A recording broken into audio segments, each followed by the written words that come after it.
Okay, if all is working as is divinely planned, we are officially live here, we are going live there, and we are recording.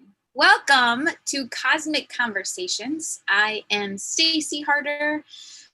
Joining me is my mother, Dr. Heather Harder, although she is much more than my mother, but as my mother, that's a lot to say. So she is author of these books behind me. She is a business owner, teacher, speaker around the globe.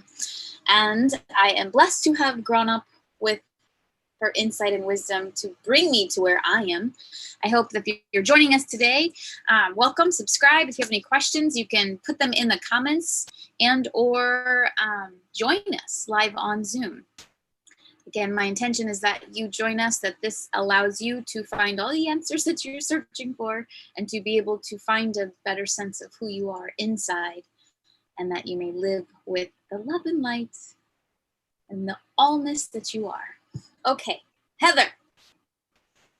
Give me a look. Thank you for that unusual introduction.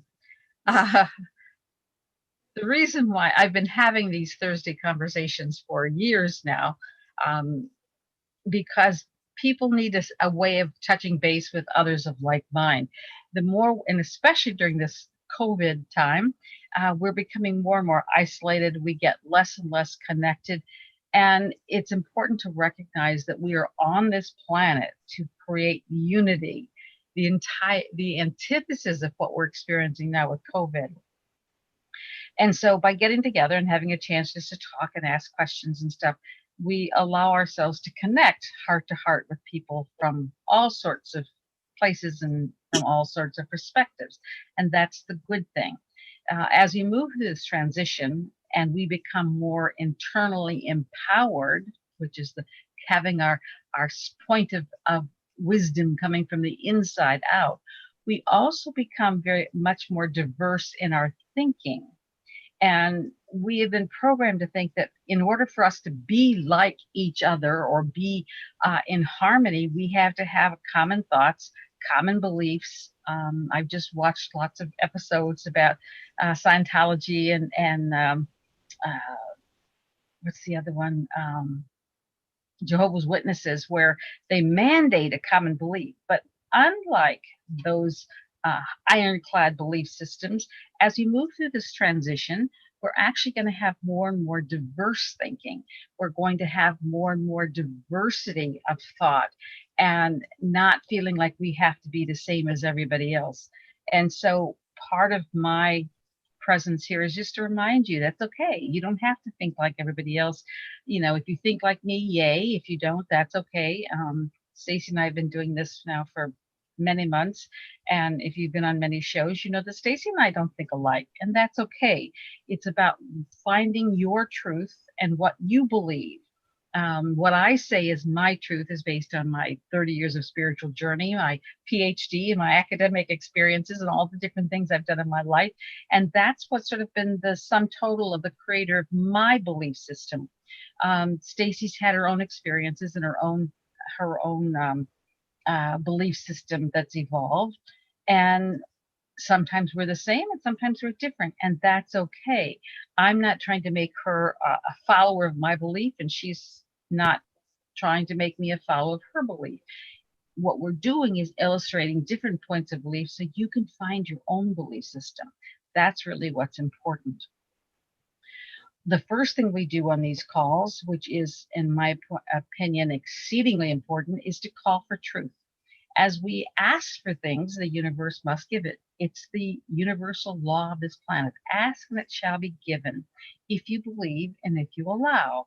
And so asking to know truth is extremely important, especially during this time of misinformation, fake news, all the different words that are used to create it.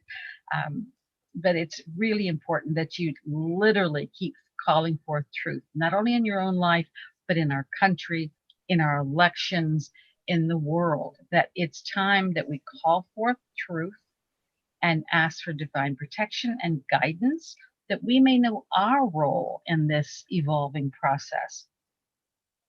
I just read recently an amazing book by Andy Andrews called How Do You Kill 11 Million People?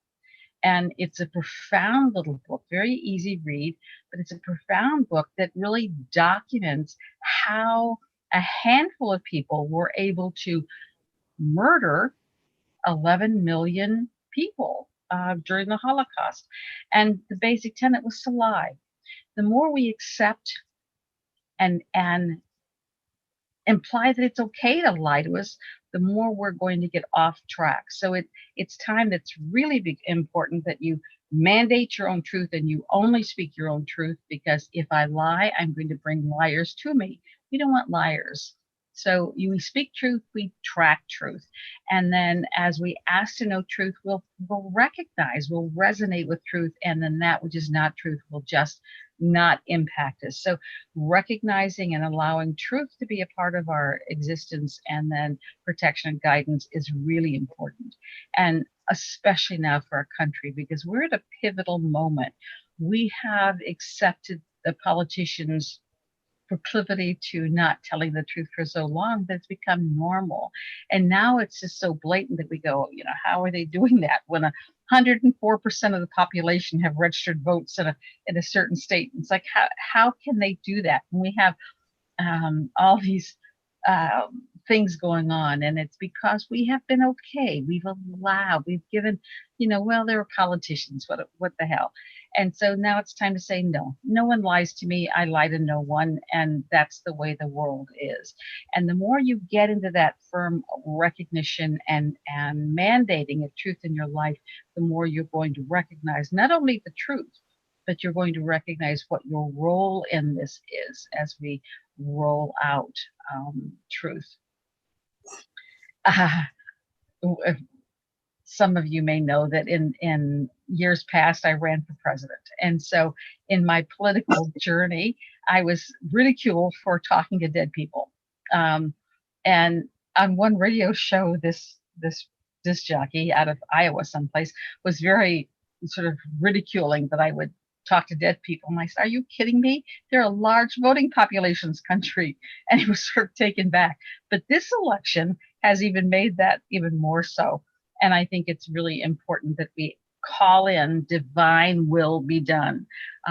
We are playing in history's most important, vital moments on this planet. And no, I certainly don't. I don't know of anyone who I would say has the divine wisdom to call out what's going to happen, what will happen, what should happen.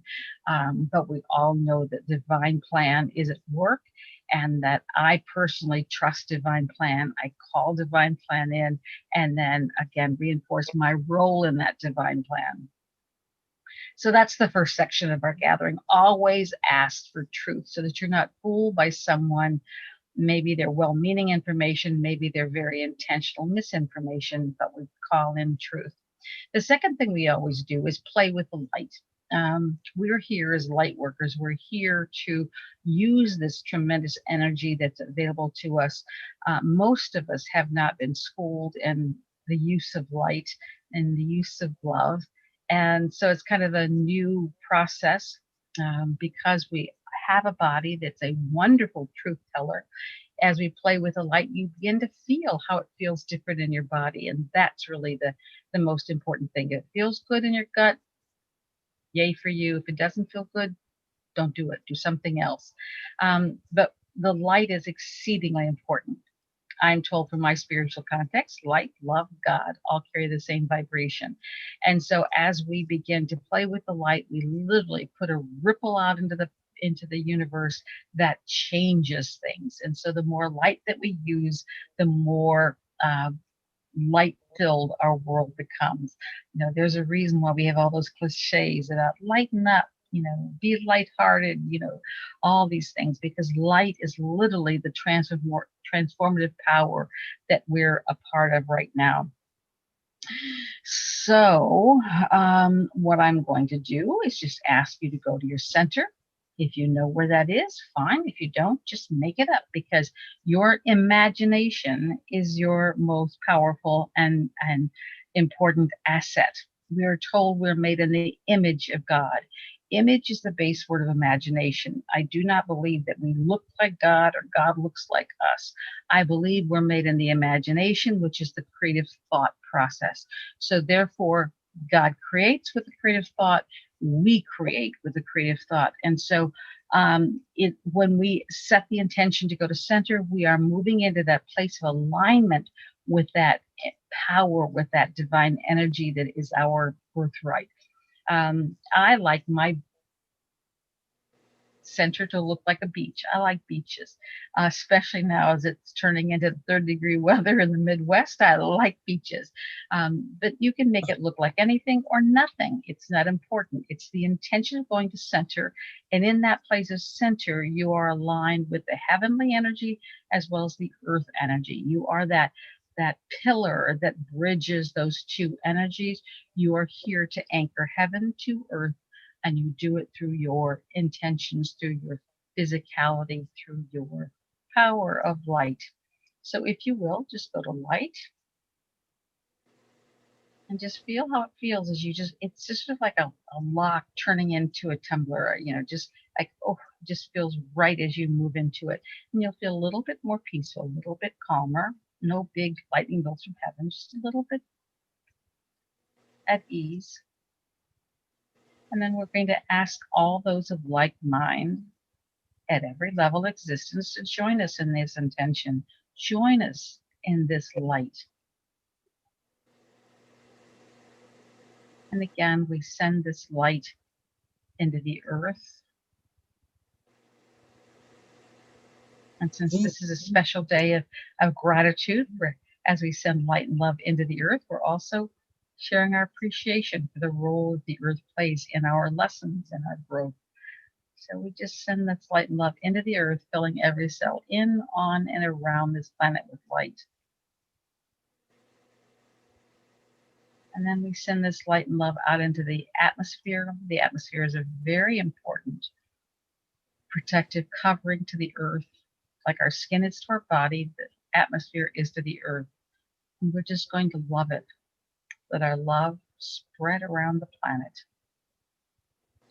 And then we're going to send love and light to all the places on this planet where there are hate and there's violence and there's conflict and war. We're just going to love them. And by love them, you're sending out this tremendously powerful energy of acceptance, of honoring their right to choose. We're just choosing love. And around this planet, there's lots and lots of extreme weather going on of all kinds.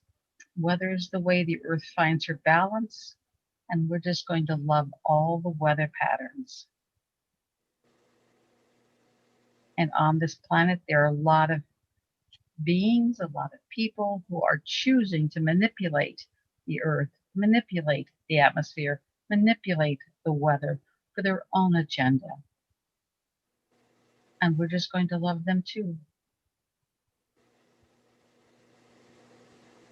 If we get angry and we curse them and we get upset with them, we're actually adding the energy that makes their existence more possible. We're just going to love them. We're told in many, many ways, in many, many religions, just to love your enemy. And that's what we're doing. It doesn't mean you accept it. You just, it doesn't mean that you appreciate it or want to join in on it.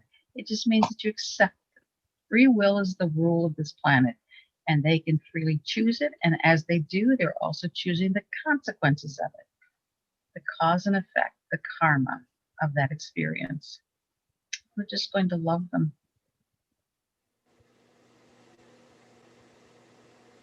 And we're going to send love and light into the collective consciousness of this planet. That's the place where all thoughts, all actions, all beliefs, all consciousness resides. The collective consciousness of this planet is very important. It's made up of all the people on this planet, who've ever been on this planet, whoever will be on the planet. And we're just going to love it. And then, of course, we have all the leaders on this planet, especially the political leaders, local leaders, state leaders, and our federal leaders in this country and all countries. And we're just going to love them. Some are working for the greater good, some are working for their personal good, some are working for the greater agenda, some are working for a personal agenda. Our job is just to love them.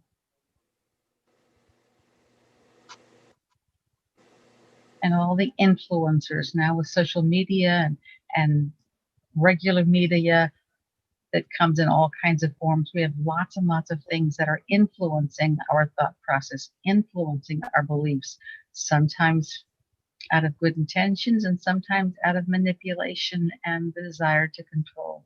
We're just going to love them and ask that we know the truth, that we continue to feel the truth. And the same with organizations and businesses and corporations, all the people who are making decisions for others.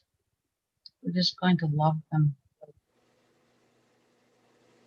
and see that incredible energy that is ours to use, surrounding them with love and light.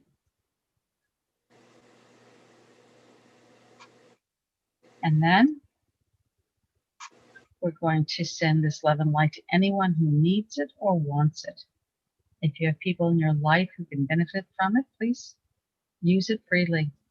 The more you send love and light, the more it comes to you. So never hesitate to just share. And we're going to give permission to the angels to continue to use our love and light in any way that serves this planet and its people.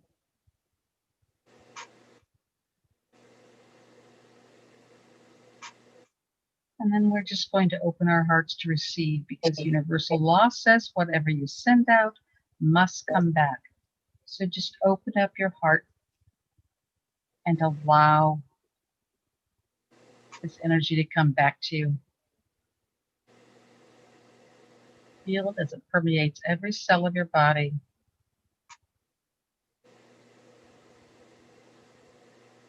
Let it straighten out every bit of disharmony, every bit of stress, every bit of congestion in your body.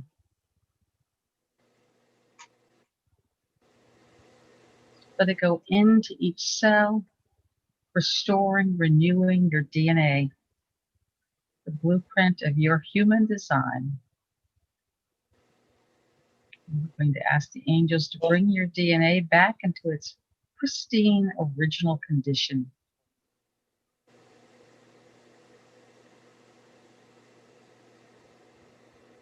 And then we're going to also ask, and if you choose to do it, do so, but to reinstate, renew our purpose for this lifetime.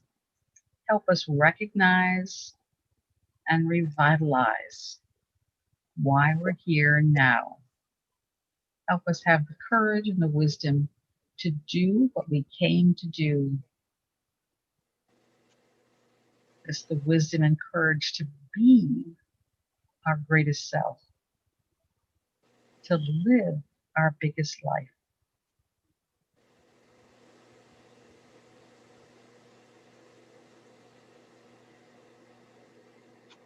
And as you bring this light in, it just goes out again, creating this wonderful cycle of love and light.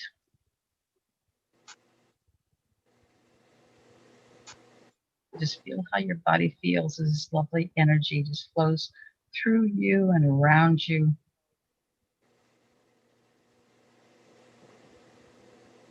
And when you're ready, just take a deep breath and come back to the here and now.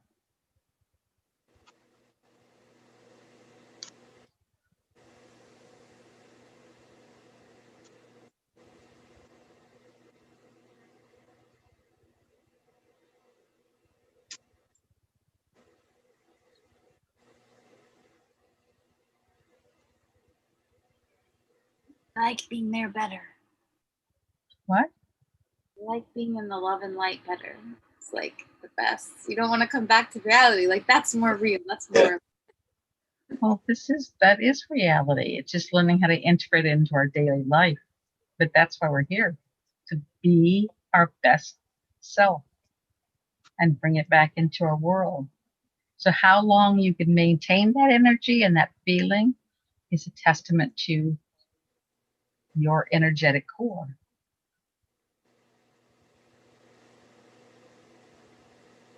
So that's our official business now behind us. And you have questions or comments or anything you want to know, or Whatever you want. The part where I'm like, Mom, we just got out of a really deep thing and our brain is not in our thinking part. So I usually start. I don't want you to think. I want you to be in your heart. I don't want you to think. I've never seen.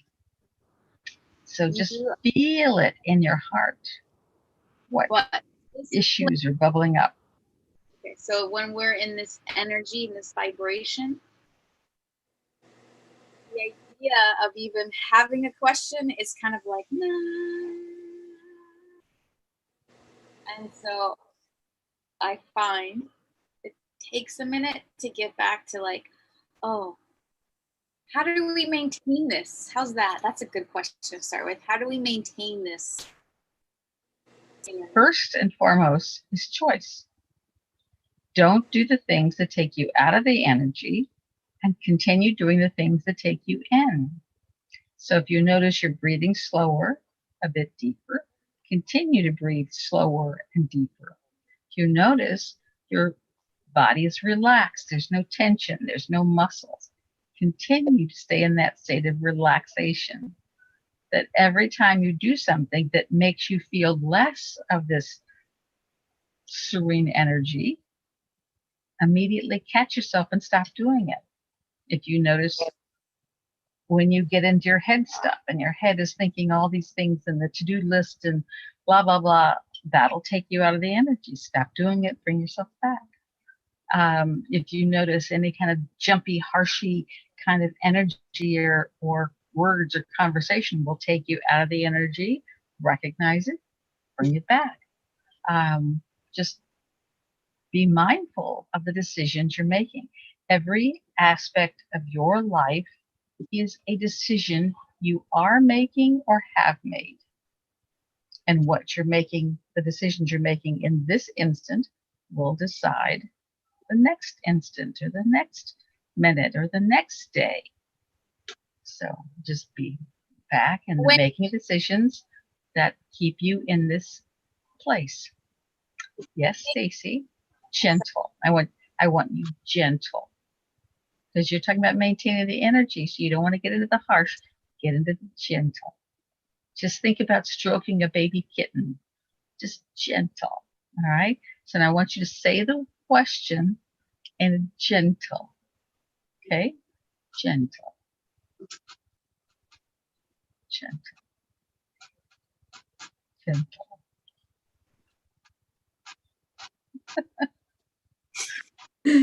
No, she can't say the question. Okay, gentle. What is it, Stacy? What would you like to say gently to me? I want to jump up and scream and cry, like, get real big just for. See, then what you're doing right now is going to take you out of that serenity. Go back into serenity and gentle. What were you going to say? Well, we have a question online. Okay, say it gently. Well, is that an expectation? No, it's a choice. Okay, the question is, speaking of hearts, what are your thoughts on organ donors and donations? And another question on top of that was if your heart is in someone else's body beating.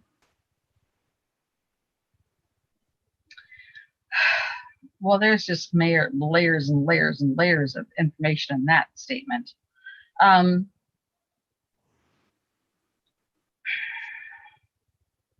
I'm going to start just in the middle and then try to work my way through the different things, because even though that was just 2 questions, there's lots of questions implied.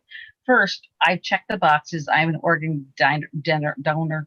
If anybody can use my body parts when I'm dead, go to it. Every part of your body is both a sender and a receiver. Every part of your body is a functioning piece of consciousness. So if someone does get my heart, they're also going to be taking in part of my consciousness. They'll be experiencing part of that, which was me when I was fully functioning. So if you've got someone else's body part, you've got a donor iris or a donor something else, you're going to be carrying part of that energy of that person, and you will feel it. You'll feel that if you're, I shouldn't say, it's possible to feel it, depending on how sensitive you are, depending on how conscious you are, depending on how mindful you are. You may or may not feel it, but there's as much consciousness in your thumb as there is in your brain. And so being a donor is a very sacred act. It doesn't in any way diminish you when you pass over. You don't use your body parts anymore. And then you can just, you'll recreate this body as you come back into another existence. You don't get a new body, you just get a reformatted old version, like reusing a disk from a computer back in the good old days from disks. So does that answer her questions? Well, what about if your heart's in someone else's? Like, I know there's stories where the donor has their parents' house or drawn the picture of their, like, there's so many beautiful, incredible stories of donations. And I happened to experience, I had a incredible friend, young 20s, or no, actually late 20s, who you remember, had spinal meningitis, and he was basically staying alive on life support to be able to donate the organs. And it's a really incredible process. I learned a lot through that experience of, they have to line all the surgeons up, then they come in and organize all that and the timing of everything, and then how they fly the organs to the different people. And then some people know who the donor is, some people don't. And then they have to wait a certain amount of time before the donor gets the actual information. And, you know, sometimes like a year, 6 months to make sure it worked, and then the contact. So it's interesting on that part too, of how that works. And I would agree with Mom as far as it's definitely has, and I think that's another way to even get to know our body, is the consciousness and the thoughts and the energy of everything. And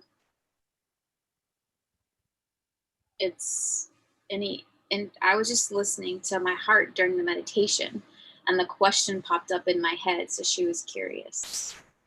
Okay. First of all, gosh, 20 years ago, I was given what was called John's Rules. And it was a file that was downloaded to my computer that I didn't write. It just appeared. It might have been more than 20 years ago. But there were 6 rules. And at one level, they were kind of funny, but at another level, they were kind of profound. And so I'm going to share them just for whatever they mean to you. But, never give your heart away unless you're willing to live without it. Spiritually, when you connect with someone, when you fall in love with someone, you're giving them your heart spiritually. And what that does is connect you to them in a heart-to-heart way. So that what happens to them, you actually perceive and feel as if it's happening to you. And so there's lots and lots of significance to that at lots of different levels. You'll feel that person cheats. And women especially are more intuitive than typically men are. And they'll often say they know when their husband is cheating or their boyfriend is cheating. And then, of course, they have to go through and prove it. But they instantly know because the heart disconnects and you feel that disconnection. So there's a spiritual heart that you feel, and the heart is the source of truth. Whether you call it the gut or the heart, when you're going and searching for truth, is this the truth? That's the place to go to double check, because the heart won't lie to you. How does it feel? Is this deceptive? Is this truth? But connect with it. Now, when we look at donors, that's a physical giving away of the heart. And again, that's very significant as well. And as Stacy said, there's all kinds of interesting stories about, people who've been a donor and received someone else's heart. And I think Jack Canfield, I'm not sure who told the story, but about a young woman who was literally dying of some kind of disease, and she'd always wanted to paint, so she decided to start painting. So she started painting all these pictures and sold them all but one. And when she passed away, her body parts were scattered to different people.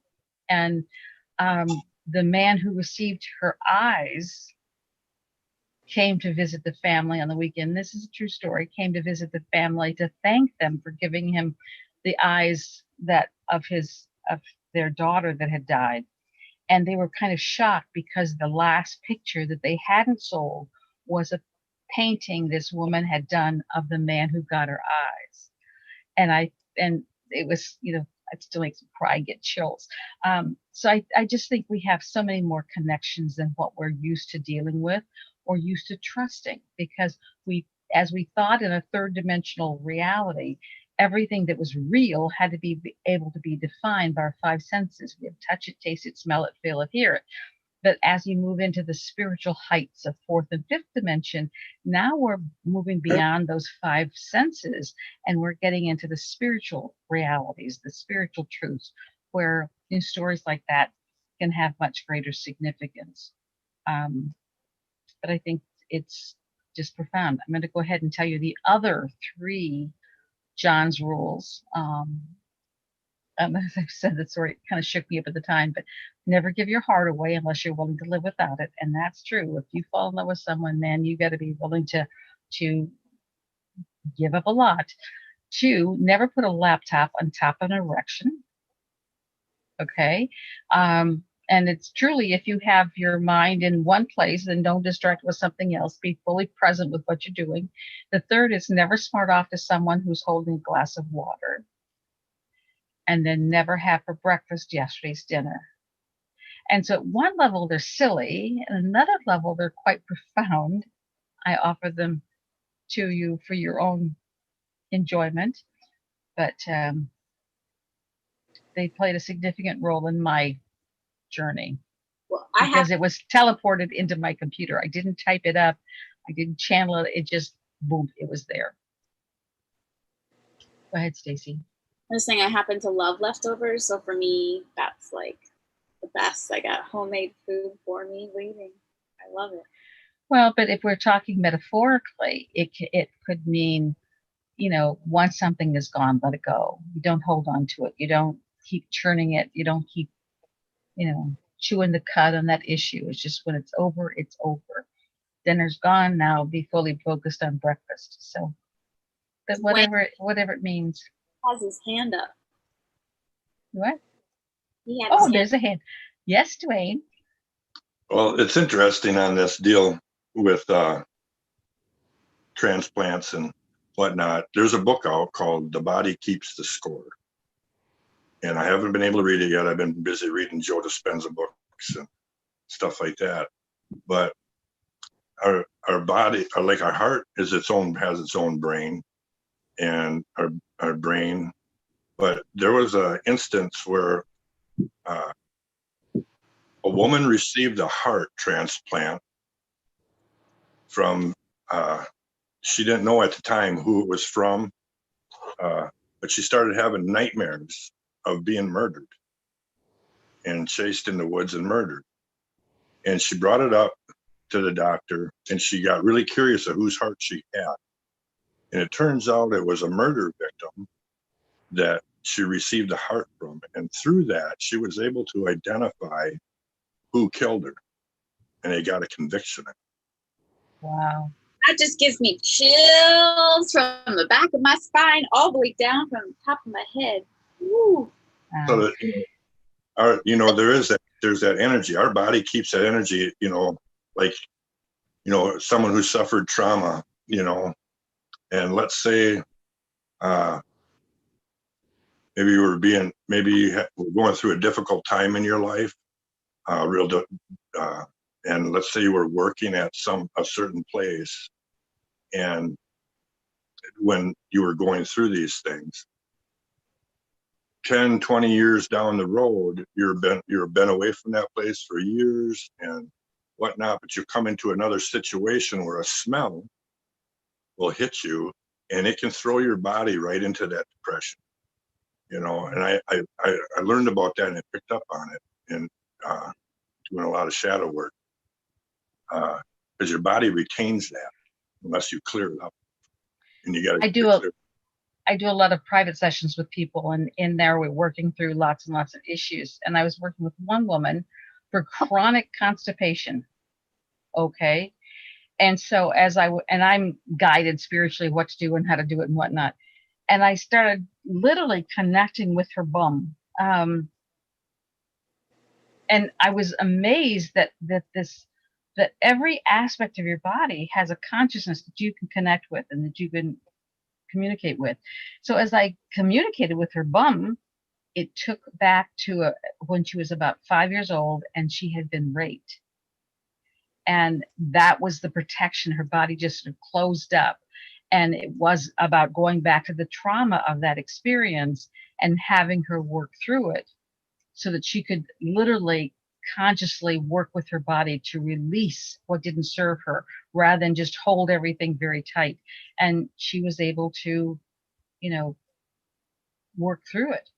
I was working with another woman, and this one was in, I think, Colorado, but she was a person who couldn't enjoy sex unless there was violence. And she didn't like it, but it was the only way that she would get any fulfillment. And her husband hated it. And so it's like, okay, let's go play and see what happens with this one, because I'm just sort of an instrument and the universe does all kinds of things. We went back to the point of her conception where she had been conceived in a rape. And in that moment, love and violence became entwined in her consciousness. So we literally untwined those connections, brought her forward, and she was fine. Her husband wrote me a thank you letter. But our body has so much more capacity than what we acknowledge. And learning how to work in harmony with it is a really big, important task that we have. Cue perfect power, Stacy. Perfect power and consciousness is my, you got to, okay, everybody cue perfect power. That book is how we build harmony with body, mind, and spirit. And the body has been so underestimated with what it both influences and its capacity to make this life more meaningful. Know the book? That way, just talk and then say the book. Is that way people can see it. So like, oh, right. I keep forgetting that. Okay, there you go. So you could see it. Uncle George picked it up and he was like, "Can I borrow this?" I was like, "Of course you can." And he's like, "Of course you can. I have other books I need to read," but he was drawn to it. Yeah. Well, that's the perfect power and consciousness, which talks about how we build harmony with body and mind. Our mind has been given lots and lots of attention. In fact, too much. It's kind of a spoiled, out of control aspect of our existence. So learning how to bring it back into harmony is our goal with the mind. But the body has been so diminished. I mean, you can have a best friend and imagine treating your best friend like the way we do our body.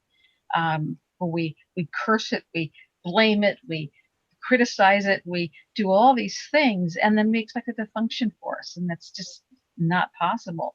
And so learning how to respect and honor the body is as much as important to our spiritual journey as learning how to bring the mind out of its throne and into alignment with our soul spirit, which is the part now that's emerging to guide our way. It's a very important journey, and thank you for the heart question, because it really is. important to begin to commune and to really connect with your body. Ask your body to tell you what it wants to eat. Ask your body to tell you what it wants to do. Begin to really intentionally communicate with your body that when you get an ache or pain, it's always resistance to something. Ask that part of your body that's feeling that discomfort, what you can do to help make it better. There's just so much we can learn from our body, that learning how to relax into it and learn how to connect with it is very important. I have an example that Okay. it just happened to me before Stacy texted me that there was a Zoom class that we were coming on Cosmic Convos.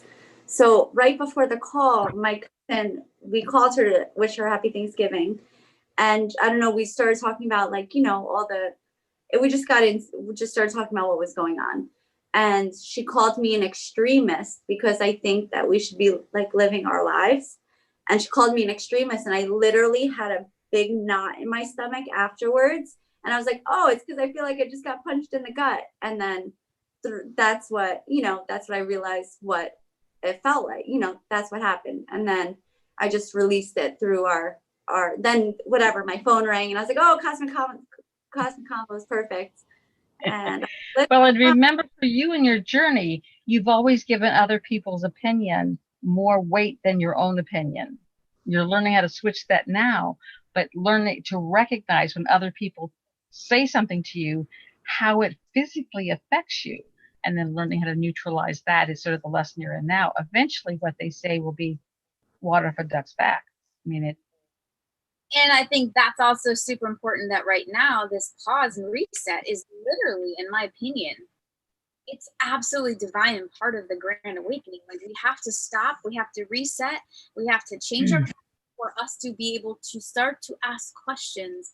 In the questioning is where we find our innerness, where we find our truth, where we do that, and who we surround ourselves your energy with impacts you in some of the largest ways possible. And I think right now it's like the best time to go inward, and really re-navigate our own, because we've never been programmed to be able to find that inside. They don't want us to.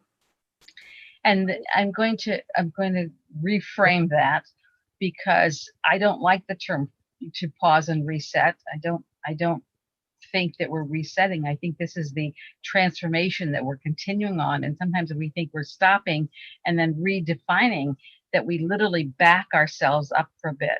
And then, asking the questions. If you're going to make statements, better to turn them into a question. Don't ever make a statement, because your statements become your reality. If you're asking questions, you'll be given truth. But when we ask questions, no, that's coming from the mind. And our goal is to harmonize the mind, to get the mind to relax and just go with the flow, the surrender, the serenity. And so as Stacy said, going in and doing the inner reflection, when things are going on and getting crazy, just to sit down with it and allow yourself to open up to the greater meaning of life, rather than dissect it with a lot of questions. Just be in that place of, what am I to learn from this? What am I to go for this? But the words you use, the images you use, are extremely important for the journey you experience. Well, and in my opinion, the reason why I said reset is I do personally feel that we've had a mass, and I call it a reset. I don't know if there's exact words, but to me, we have now given like a clean slate, as far as now we get to truly choose what we want. And I do believe that so much of us is being triggered. In my opinion, we are helping clear that consciousness of trauma, of pain, of all of this dark stuff. In order to be able to have the light, we have to have the dark, right? You wouldn't know the light was the light without the dark, which is the whole human experience. But now I believe that we're clearing that. And I do believe that we've had a reset to where anytime we're being triggered and we go into that old trauma, the old programming, the old belief patterns, that we now can easily choose to get rid of it, to be done with it. But it's in that moment of, oh, I'm in a trigger. Oh, this is the old me feeling not worthy or scared of abandonment that's coming out. And so now I get to witness that. And then I'm like, so it's cancel, erase, and replace. Like, do I want this? No. Has it taught me? It's taught me so much. It's taught me how to come home. It's taught me the importance of feeling this interconnection. And there's always gifts that we choose. But to me, I really do believe that we have had a little bit of a reset completely. And now it's that freedom. Do you want to stay in your old patterns? Do you want to stay in the things? Or do I want to choose to stay in the love consciousness? Do I want to choose to move into higher vibrational answer, I guess, versus the lower vibrational? I don't know if I'm putting that into words very well. It's just this, I don't know how to explain it within a couple sentences, but that to me is my truth. Okay. And that's the one thing that everybody can have a different truth. It's really powerful. Really good for people with trauma. It's intense if you have a lot of trauma experience, because there's a lot of things that you're like, oh my God, my brain does that. And if you've been sexually abused as a child, it even talks about 70% more likely to be raped as an adult. And in my case, that was my truth. So it's really powerful through my Tantra training school too.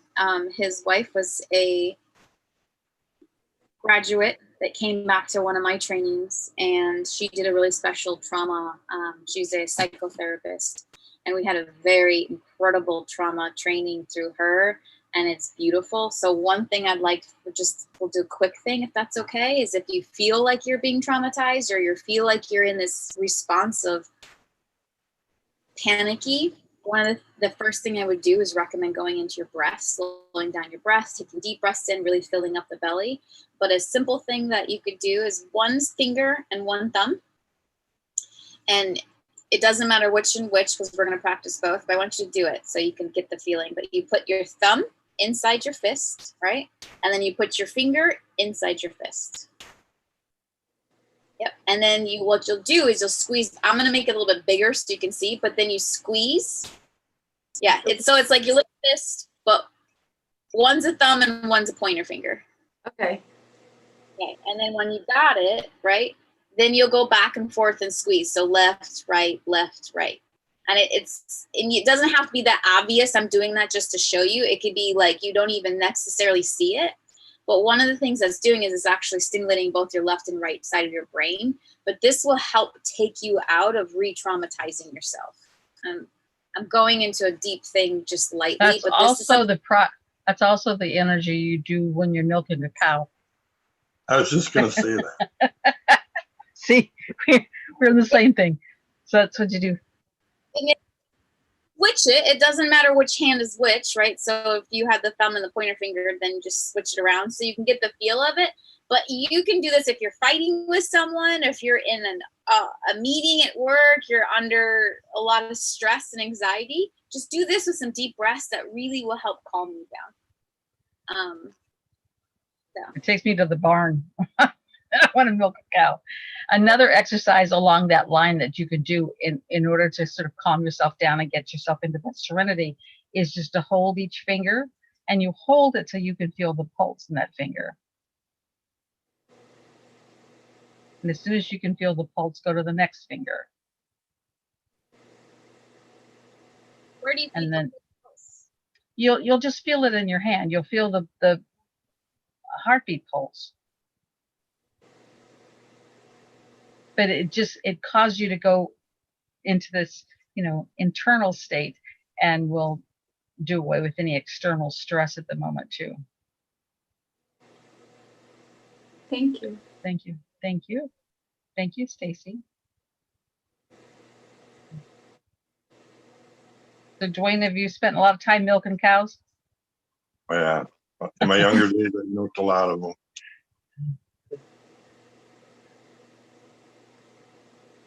I don't think I've ever milked a cow. Maybe once, but Well, that's why I wanted to expand your awareness, because I didn't think you ever had, except the tip is hanging down. So you're doing this, and the milk comes down, and then you squeeze it out, and Yeah. it's like a thing, I think too. Like, you don't do it all at once. You do it like yeah, you do. you like lines, y'all. Mom used to get mad at me for drawing on myself as a kid. I used to always draw on myself and talk about how bad the ink is. And so now I got body markers. I get excited. So I get to draw on myself. Sorry, I just saw it in my own reflection and I got excited. Okay. All right. Any other questions in the ethers? Stacy, you're the ethers watcher. If you are working through trauma and you are working through a lot of it, sometimes the shadow work can get challenging. I do recommend finding a coach, finding someone to walk you and talk you through it, because it can be very overwhelming. And the more you judge it, the more overwhelming it becomes. Just recognizing it's part of the life journey.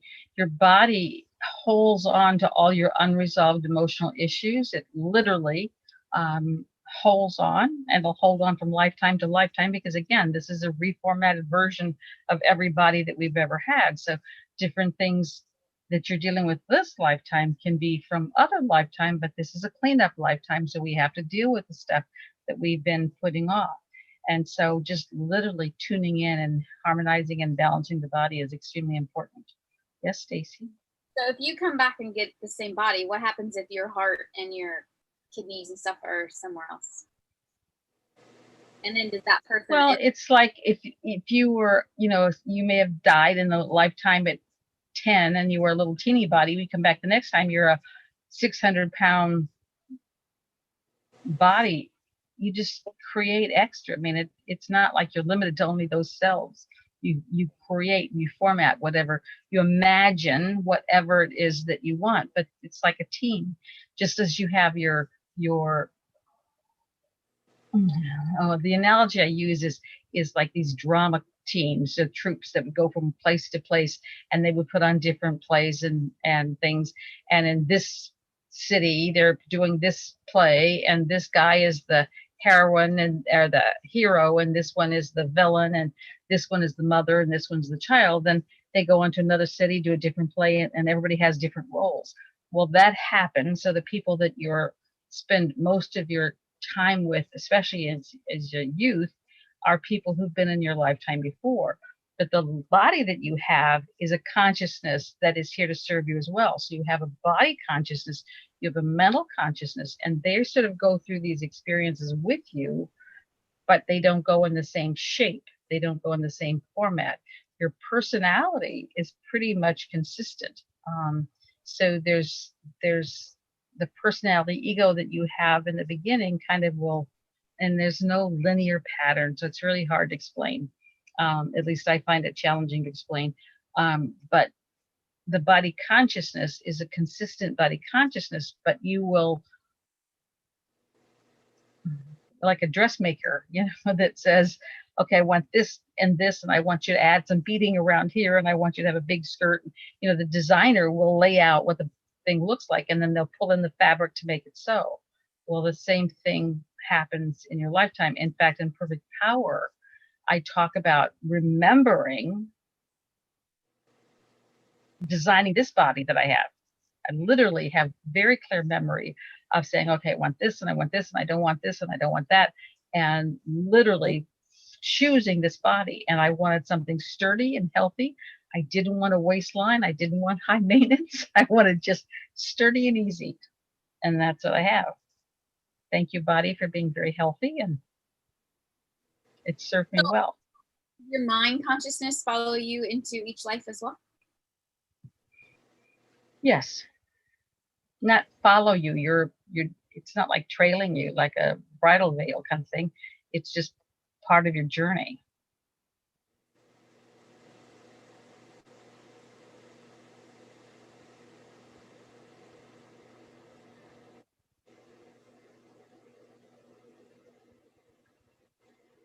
Do we look almost the same in every lifetime? No. No. It's what you decide. It's what you decide. I went through in my early spiritual things. I had, as I was going to bed, I would see this face. I mean, and we're talking weeks into months, I would see this face, and then over and over again, see this face as I was drifting off sleep. And then I started seeing this face with a body in scenes of different kinds. And it was, driving me crazy. I would, okay, what is it? What are they telling me? What does this mean? And it took me a very long time to discern what it was. And I literally, when I finally got what it was telling me, I actually had to go to that country and seek out information on this person, because it was such an important and such a profound experience for me. And I hadn't resolved a lot of the issues that had come up for that lifetime. I'd been very powerful, and I'd been very beautiful, and had this teeny little waist, and I used my body to get my way. And I was so displeasured by my own actions that was part of the reason why this lifetime I didn't want it. It's like, I don't want that temptation. But it took me working through it. And I literally saw her for months before I could unravel and take it apart. I was much slower learner then.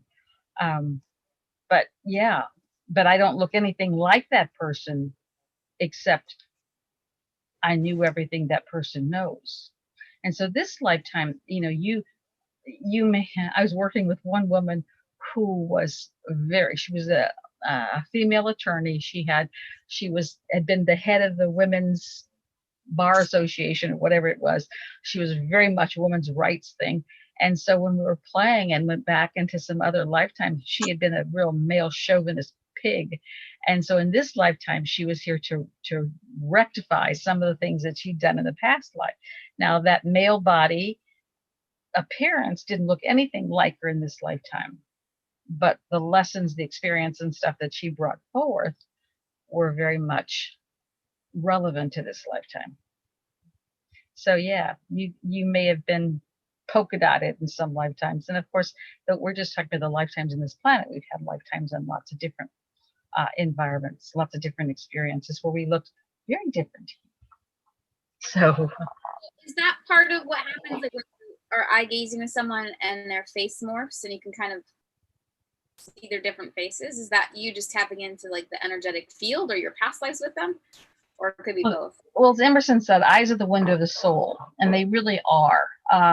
That when you look in someone's eyes, you're looking beyond the physical appearance, you're looking at their internal connection. So sometimes we can look someone in the eye and we're connecting with that person at a deeper level of when we knew them someplace else. And what I find as I sometimes connect with people, it's like, oh, you're Fred. And they go, no, my name is Bill. No, you're Fred.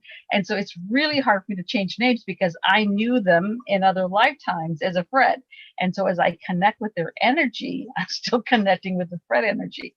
It's very hard to explain, but nonetheless, so we connect with people with lots and lots of things. And a lot of people who've been very powerful and very influential in other lifetimes will, no matter where they go, people go, oh, I know you. And they, no, you don't know me. But they're not recognizing that these people are recognizing them from other lifetime existences, that it's bigger than just here and now. And as we keep expanding our vibration, our consciousness, our knowledge base that comes with that vibrational node, we're going to see that in bigger and bigger ways. And it can also be why we instantly have a dislike or distrust for someone. It's like, oh, I don't know what it is, but I don't enjoy your energy. And that's okay, because those are also experiences you've had with people in different times in different places. So it's like when you meet people and they're like, do I know you? It's that you're talking about too? Yeah, it can be. I had to work with someone who had been a stinky person in another lifetime. And after we played with it and she went back and sort of met herself in this stinky role, people go, I know you. She says, I know, I was a rotten person. You get over it. And so she just did it rough front so that they would stop doing it. But yeah, we carry it forward. I get that a lot, all the time, even at the grocery store. I know, I'm like, you're very familiar too, but it's not this lifetime. Like, I know. easy for me to be like, I'm very clear, I don't know you. And this is, no, I know you, I know you. Like, he literally turned around, came back into the store and everything. And I'm like, I felt, because I saw him earlier, I was like, oh, he's familiar, an old soul, like not this lifetime. And then literally he's like, no, I know you. And I was like, it's not this lifetime though. He's like, huh? And I'm like, but it's another lifetime. But I'm really glad you came back and said hello, and nice to see you. And like, I see you when I was traveling, doing a lot of the workshops with the books and stuff, I would meet what I called new old friends. It's the first time in this lifetime, but they were very old, familiar friends from other lifetimes. Like Christina. Yeah. Yeah. And that's why I think it's a beautiful time to get your drive. This is the time to call it in. I really feel like this next month is super, I want to say delicious. Also the unknown, but also just keep choosing the higher timeline. Keep choosing truth, keep choosing the love and light, whatever that is, and however I can serve. And Divine plan. Yeah. But I personally have been feeling a lot of heaviness every day. And different things coming up, different triggers, there's all kinds of stuff I feel like I'm crying and processing through every day. And I do my best to just also process like with God and like, okay, let's do this together. How can I learn from this? What can I grow? What is this teaching me? And then release and let go. And I do clearings and I turn it over, and I have been processing a lot. But I feel also as a collective, I find I tend to bring in a lot of stuff. It's just what I signed up for. Yay. So just be in the serenity and don't judge it. No, Just I know. accept it for what is. Yes, totally. And there's a video out there that talks, I really enjoyed, but. All right, George is raising his hand. Sorry. So George, no, that's a good thing. So go ahead. I wanted to ask do we, from previous lives or in the next life, do we have the same consciousness, the same personal traits, the same, the same feeling, so to speak? Or do we change from life? Great question. Like, your soul spirit, what your core essence, your soul beingness is part of that divinity, that godness. That's your chunk of God that you have manifested. That never changes. That is what it is. And our journey is to reconnect with our divine. The soul, the body that you wrap that soul in order to have this physical experience is a choice that's redesigned like a designer each go round. So it can have red hair this time, it can be male body parts this time, it can be a black man this time, so it can be all kinds of different things. But those experiences and those body wisdoms can influence the actions of your soul body. So you have the same soul body, but it could have different expressions or choices or manifestations based on the mind and the body as it influences it in each experience. For instance, and there is no linear time, but it's very hard to talk about without understanding the time is not that we can be having 3 lifetimes simultaneously. We can have past lifetime that's happening in the future and a future lifetime that's happened in the past. I mean, it's very convoluted, but nonetheless, that we can have had this experience, which now is brought forth and is influencing the soul spirit's choices.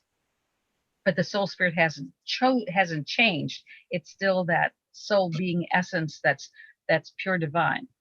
But how it reacts, how it behaves, can be influenced by these other circumstances. Does that make sense? Yeah, no, I get it. Thank you. And our goal in each lifetime is to allow more of that soul essence to have expression. The more we're not influenced by our bodies, by our circumstances, by the world we've placed ourselves in, the more we can rise above those the history of our life. You know, we're not our history, we're not our mess, we're not our circumstances, we're not our waistline. You know, as we move beyond all those and really get to the core of who we are, that's when we're becoming our biggest life.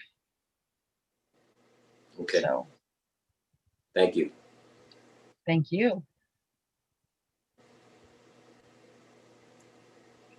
Does your dog have any questions, Dwayne? It was windy outside, so he's like hearing bangs and bumps, and he had to go outside and check it out. Now he's standing guard right now. Good for him. Okay. Do you think so? With physical, like obviously I've had a lot of physical ailments in my life, as far as back injuries, breaking my knee, all kinds of things. Not in the younger years, just in my elder years. No, you had younger years too. But younger years, I was pretty get up and fall over. I was a figure skater, so I was always bruised, always bleeding feet. You were always an athlete too, so there was always bumps and bruises, and you know, you abused your body. You're paying the price for it now because you didn't take care in a respectful way of your body. You just used it full tilt, like 100 miles an hour, and then all of a sudden, gosh, you got knee problems at age 30. Well, you know, all those years of jumping up and spinning and twisting and coming down and falling on them, you're paying the price for it. And so you've always extended your body in extreme ways. And you didn't see it as abnormal. You still don't. You're right. No, I did, because I was very much an athlete's mind, and your body is yours to push to the limit. So you're right. I pushed my body to the limits. Without ever respecting your body and the role that it played in your life. No, I was 12. I was trying to land my doubles. And slide into home base and do all those things. I mean, you abused your body. And so now you're paying the price for it because you have to make a amends to your body. Oh, we got somebody. Oh, Anna's coming in. Welcome, Miss Anna. Happy Thanksgiving. So because you had all those, first of all, this didn't start in this lifetime. You've done other lifetimes. So you brought in some bumps and lumps in your body, and then you added to it in this lifetime, and now you're paying for it. You're having to learn how to really honor the body. And I don't think that you've quite got that lesson yet. You're still pushing it and demanding of it, and you know. I've come a long ways. I do really take the time to love and appreciate and gentle and whatnot with my body. So I do feel like I have drastically changed. But that was my thing, is like I was wondering, when we bring in those things, is that it's usually previous lifetimes then? Can be. But if you have an unresolved emotional issue from another lifetime, it doesn't just dissipate into the air. When you come back into this lifetime, your body holds on to it. It stores that. So you come into this lifetime, and when you're ready, then your body will say, hey, pay attention to your knees. They're not doing well. Knees are about humility and standing in your greatness. And so every part of your body that will talk to you as you're ready for that lesson, but your body will hold on to it until you are ready to address it. And so sometimes things are from other lifetimes, and sometimes there have been manifest in this lifetime. It doesn't matter. Just deal with it as it comes up. Don't deny it. Don't put it off. Pain is always caused by resistance. And so don't resist. That's where the surrender comes in. Nice and gentle. Hi, Maver and Anna. Welcome, welcome. You're on mute, so you can't say hi back, but hi to both of you. So what do you suggest for other people who would like to be kinder to their body? Well, recognize all the ways they war at their body. Recognize all the ways that they're not in harmony with their body. You know, and again, you're easy because I know all your backgrounds. But your boxes and boxes of makeups and hair stuff, and you've got all kinds of things that you're always trying to conform your body to your standard rather than just appreciate this wonderful body that you have. You're always trying to make it the way you want it. You roll it and you punch it and you stick it with needles and you do all kinds of things in order to make your body better, which implies it's not good enough now. And those are still ways that you're warring with your body now rather than just accepting it and saying, I love you just the way you are. You don't love your body just the way it is. I tried. Yeah. You know what Yoda said about try. Need this. You should be a flat stomach. You should like all these. You Yeah. should. I mean, when I come to her house, she's got this thing. She goes, "Here, roll it. It'll improve your collagen or something." And it's like 100,000 needles going in your face. It's like, no, thank you. I'll deal with my aging face. I like my aging face, but she's got all these things. But those things imply you do not accept your body the way it is. You want to make it different. You want to make it better. So it's, again, that's your right. That's your choice. But recognize what you're saying as you're doing that.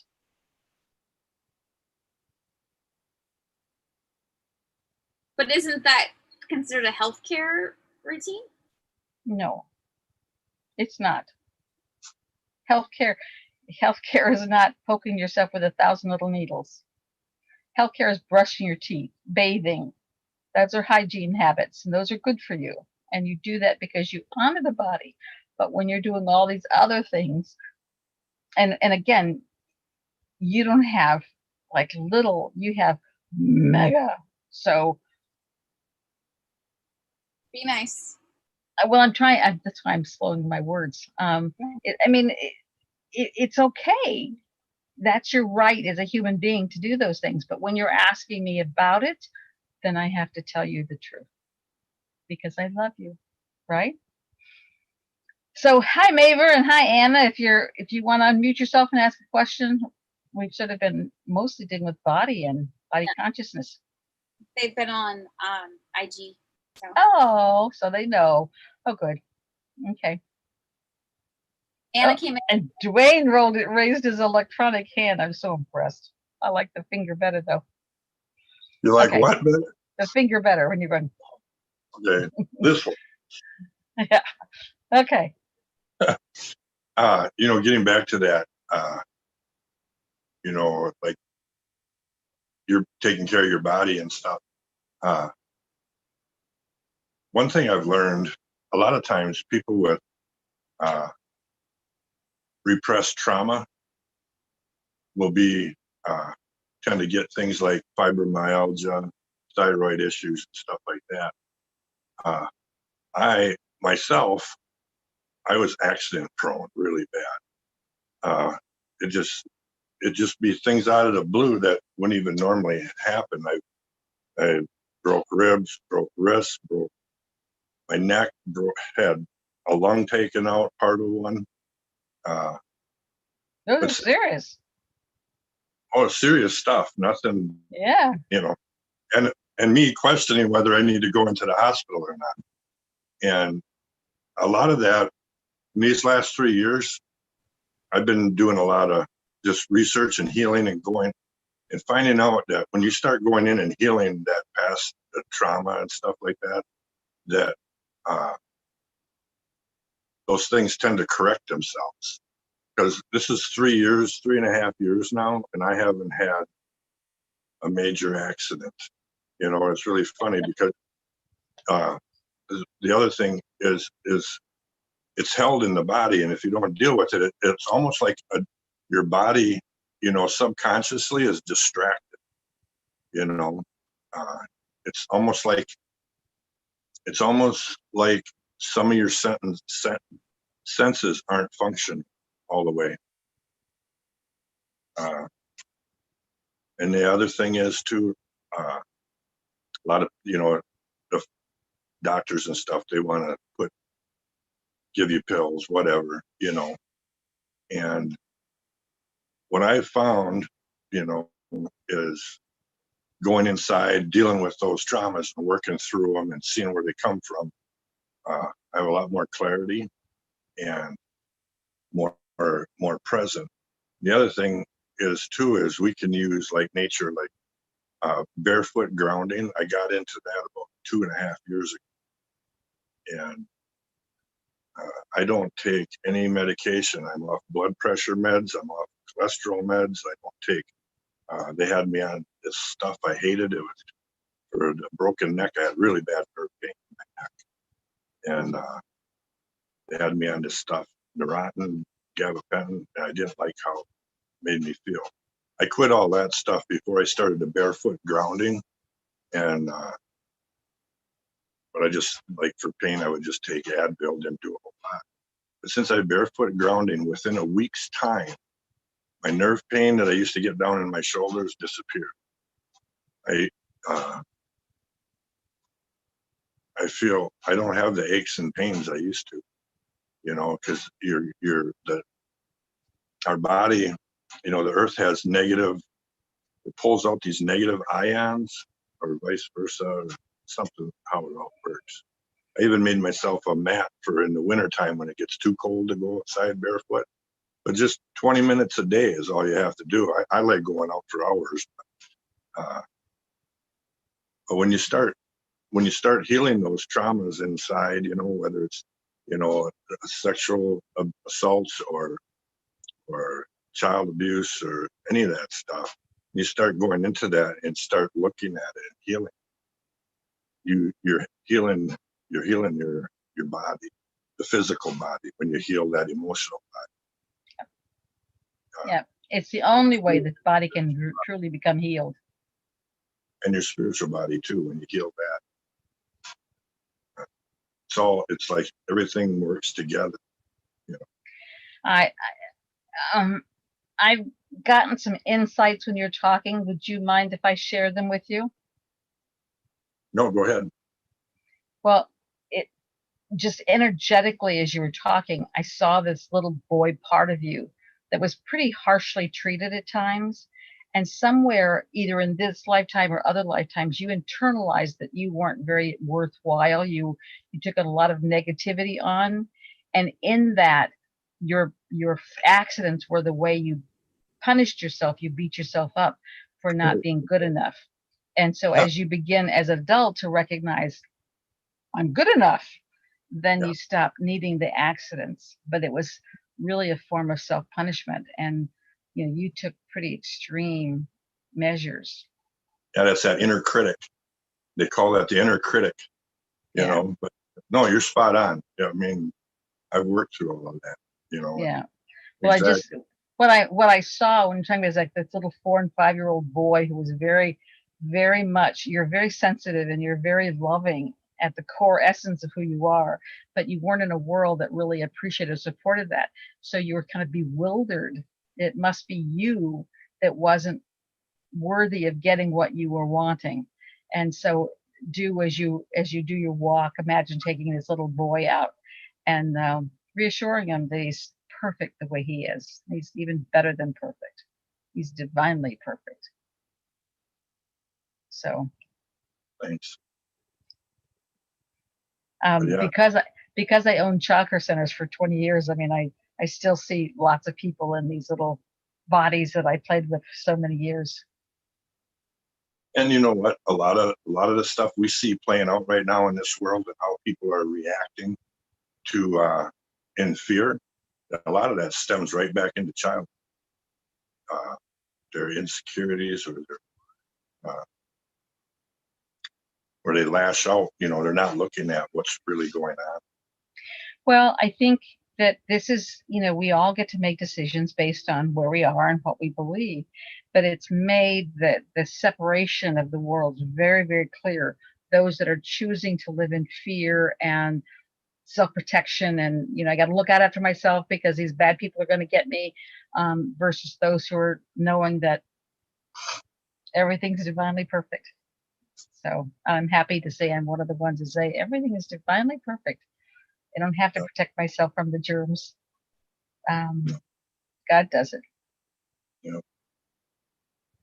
And I do believe that is so important right now. It's just to consciously choose fear or love and trust, because you only get one. And I do believe Love and that trust is we two. are in One is, what? You one is, said you only choose one, but you said love and trust. So love and trust are two. Well, love Well, and trust is the same. They're you not. know, I look at We it know this way. that. Fear, I look at it as fear is reactionary, and love is responding, is responsive from a place of peace and calm, you know. And Is rea- I see fear is sort of like if you've ever seen like those little oysters in shells that when they get upset, they just pull in and get real tight. Fear is when you just take and pull your energy in real tight and like in self-protection kind of thing, but it pulls your energy up and down. And acceptance is just Yep. unconditional love. Yep. So knowledge. yeah. So just don't, but I see so many people now in it, you know, in such concerns. And I, you know, again, energetically, it doesn't feel like it's going to let up quite yet. So I just keep calling forth truth. But Say it even again, Stacy. I'm just saying, I think it's really important just to consciously choose the higher timeline, to choose love and light, to choose how can you be of better service, what can you do to be of service. I don't know what you're talking about when you talk about higher timeline. What does that mean? Well, as a collective conscious, we're literally choosing what happens next. Like we're in this experience. We already know, in my opinion, light wins, but we're in that phase where all things can happen. So if you just intentionally choose the higher timeline, the ease and grace, the okay, got the lesson done, ready, or it's like a lesson, right? With your injury in your body, you can say, okay, this is a major lesson, let's really look at it, or you can just ignore it like I used to do and keep going, and then it becomes a lot harder until it takes, like, we have unlimited possibilities and timelines. Yes. So So to me, when I'm calling forth the higher timeline, that's way too open for me. I like being more specific. That would not feel comfortable for me to call on a higher timeline, because that could be anything. So perfect. So I do divine best plan. in high school. Okay. But my point is, make the intention, please. Whatever your intention is, hopefully it's to serve of love and light for the best and highest good of all concerned. But that's basically just using different words, Mom. Okay. But it really, when you're calling for things, you really need to be specific, because you could be calling for something that you're really not ready to get, which is why I leave it to divine plan. I know divine plan is perfect. We'll let God decide what needs to be done. For me, that highest timeline is that. It's the ease, it's the grace, it's being able to move through it quickly, effortlessly. Like that's, to me, I already defined that very clearly in my sensory of what that is. So for me, that's an easy. Okay. Enough. Christine, anything? Oh, what's that? You say anything? I feel like there's a thought going on in your. No. I mean, I have a lot of thoughts, but. Well, when we go to sprinkles, and we'll let people choose a question to get sprinkled. Wait, I think George had a question. Okay. When you're going through, let's say you're going through tough times emotionally, what's a good way to, I guess, reflect and try to get those thoughts out of your head, which are always sneaking in?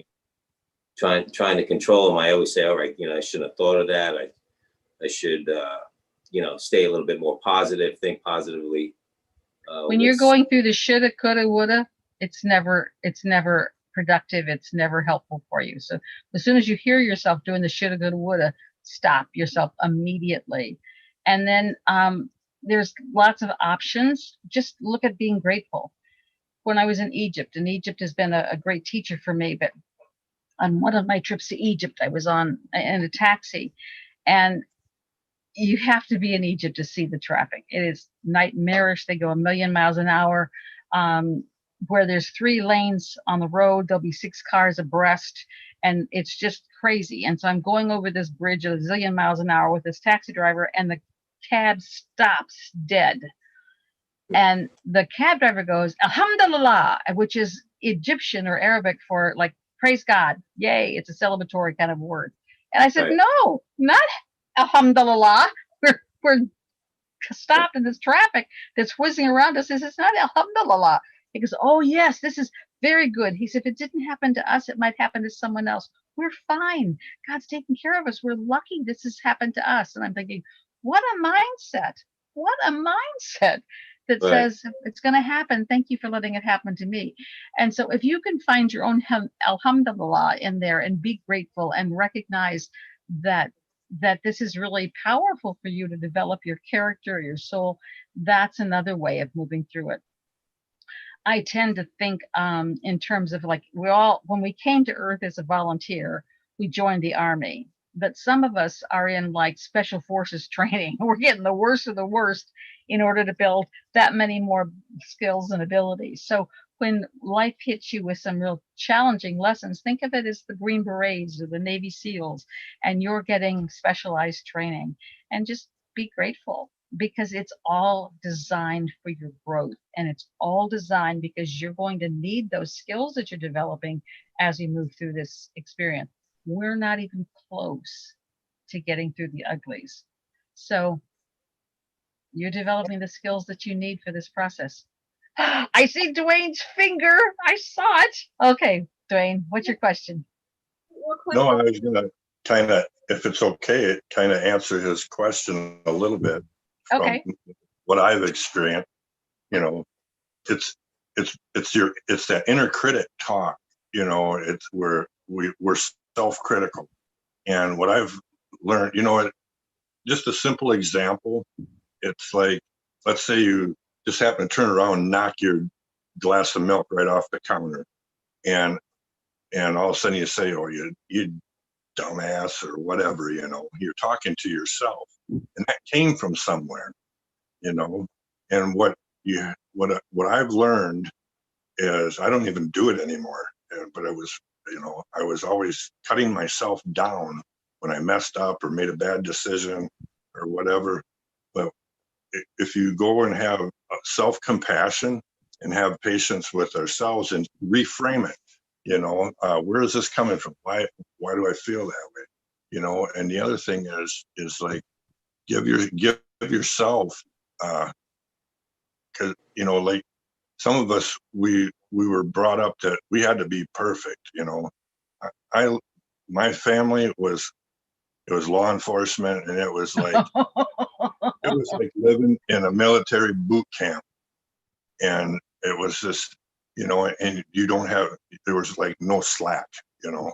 We have to learn to give ourselves some slack, that we're not perfect, we're only human, you know. And you positively reframe it to, oh yeah, well, I'll just clean that up, or what can this teach me, you know. Like, you know, it could be just as simple as like, oh, I won't set it there anymore because of this. That's just a simple, you know, thing. But I know where he's coming from, you know, because that's, I think a lot of us have, go through that. I definitely a lot of that. Yeah. You know. Yeah, and sometimes, unfortunately, it's almost like you blame yourself. You try to talk yourself out of it, you know, like it's not my fault. Or if something sneaks in your mind, you just basically just tell your mind to shut up at that point when it's, you know, thinking too many negative thoughts. If you're blaming yourself, it's coming from judgment. You need to let up on the judgments. That's the thing too. It's judgment, letting go of judgment, self-judgment. Because all this judgment that we see out there today comes from self-judgment. We judge ourselves, and then we project that onto everything else out in the world. Well, think in terms of, if you had a best friend that treated you like you treat you, would you keep him as a best friend? Most of us wouldn't. And so you really need to you need to treat yourself as your best and kindest friend, and start behaving differently. I did a radio show in Arizona, at like early morning show one time, and I was going to be doing a workshop that night, and so I was supposed to be giving the phone number and information so people could register for the class and stuff. So when I came out of I was in studio, and so when I came out of the studio, my host was going bonkers, and she's going, oh my God, you gave the wrong phone number. Nah, nah, nah. I mean, she was hysterical. And I said, well, it's okay. We'll just call him up and tell him the right phone number. And we'll call the number that I gave and say, oops, sorry, if you get any calls, we'd appreciate you forwarded. And after she was doing all this crazy stuff, she goes, you're not going to beat yourself up, are you? And I said, well, would it change anything? She said, no. And I said, then why would I want to beat myself up? But she was astounded that I wasn't going hysterical because I made a mistake. I made a mistake. It can't be undone. It's made. Now let's just do what we can do to rectify the situation as much as possible. Right. Because what you do when you're constantly beating yourself up, you're kind of storing that in a storage locker. And then the next thing you add that in there, and you're storing all of this self-judgment on yourself. And then don't forget our lovely law of like attracts like. When you're beating yourself up, you're going to be attracting people who will also be beating yourself up. And they'll be the things that you're beating yourself up for, you're going to be attracting people who are beating yourself up. So you need to recognize that you're the creator of all that energy. Yep. So And nobody one wins. thing I want to put on that too is because I look back, I just spelled Taylor wrong. Taylor, what's up? Okay. Please unmute. Things I find is that when I'm really frustrated with myself, like I stayed in a job for 5 years. Like, why would I stay in this job? You know, but what happens, what I really get frustrated with is that deep down, I always knew this is not where I'm supposed to be. Deep down, I had those voices say, this is not my person. Deep down, like in a relationship of 5.5 years, like, I know this wasn't my person. I wasn't truly happy. I know I had those feelings. I had those inner knowings from the beginning, but I ignored them. And so I find then after a situation, we break up and let's whatever, like, or you get fired and then you're like, what happened? What did I do? And then really what you're doing is you're just fighting what you already knew is your own truth. And so what I find is a lot of that comes down to that arguing is just you just listening to yourself and then learning like, oh, I already knew this was my truth. I just was afraid of it. And so it's like coming back home to that, you know what? Of course I had to go through this experience. Of course I had to feel all this because I wasn't able to do that then, but do it now. And then come back to that self and say, okay, I can hear you now. Check in. What was really true about that? Did I learn? What did this show me? And I like to go through and ask the questions of how can you grow from it? Because to me, all those situations, the more I resist something, it's because I always resisted the truth. And I always knew deep down, this isn't serving me. I should be doing more. I should be doing something. There's something else. And so for me, I find I have I have done a lot of work because I was very much that. And I have a personality that I like to see the best in everyone. And so not listening always to that inner self, that inner intuitive, I find puts us in deeper states of not listening later. So to me, it's all the time to come back and be like, oh, wait, is this a way, this upset feeling? Is this a way I can show up and love myself more? To me, all of those triggers, all of these things are just an opportunity for you to witness a part of you to come back home. Yes, Dwayne.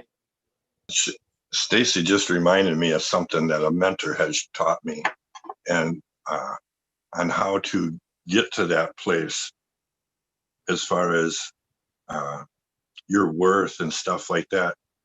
And you know, it helps calm you too, but they told me, take your hands and put them together like this, your palms, and just stare into them and think and look at what them hands have done throughout your whole life, what you've done with them, what you've accomplished, you know, whether it was you used them to build a house or you used them to extricate somebody out of a wrecked car, you know, or drew something pretty or planted this, you know, look at what they've done, you know, and it gives you a sense of who you are, you know, the positive things. You know, it's bad stuff too, I suppose, but look at, you know, and just really look at them and think about it. It'll help bring you, you know, to see yourself. So That's so beautiful. Well, everything in our life is about coming back home to ourselves, right? Mhm. Everything. So the more we have something that's really upsetting, it's for me, it's a way to access a part of you that you've denied. I said a long time ago, in our earlier part of the conversation, that that core essence of you, that soul beingness of your core, is a part of God. That's the fragment of God that you have chosen to be manifest. How in the world can you ever not approve of God? To me, looking at your hands and what you've done is kind of sad. It's like you've got to prove your worth by what you've done. But the fact that you came to this planet, chose to be alive, and chose to go through this life on earth is not easy. It's not for the weak. It's not for the timid. You're mastered when you come to this planet. You've gone through lots of other existences.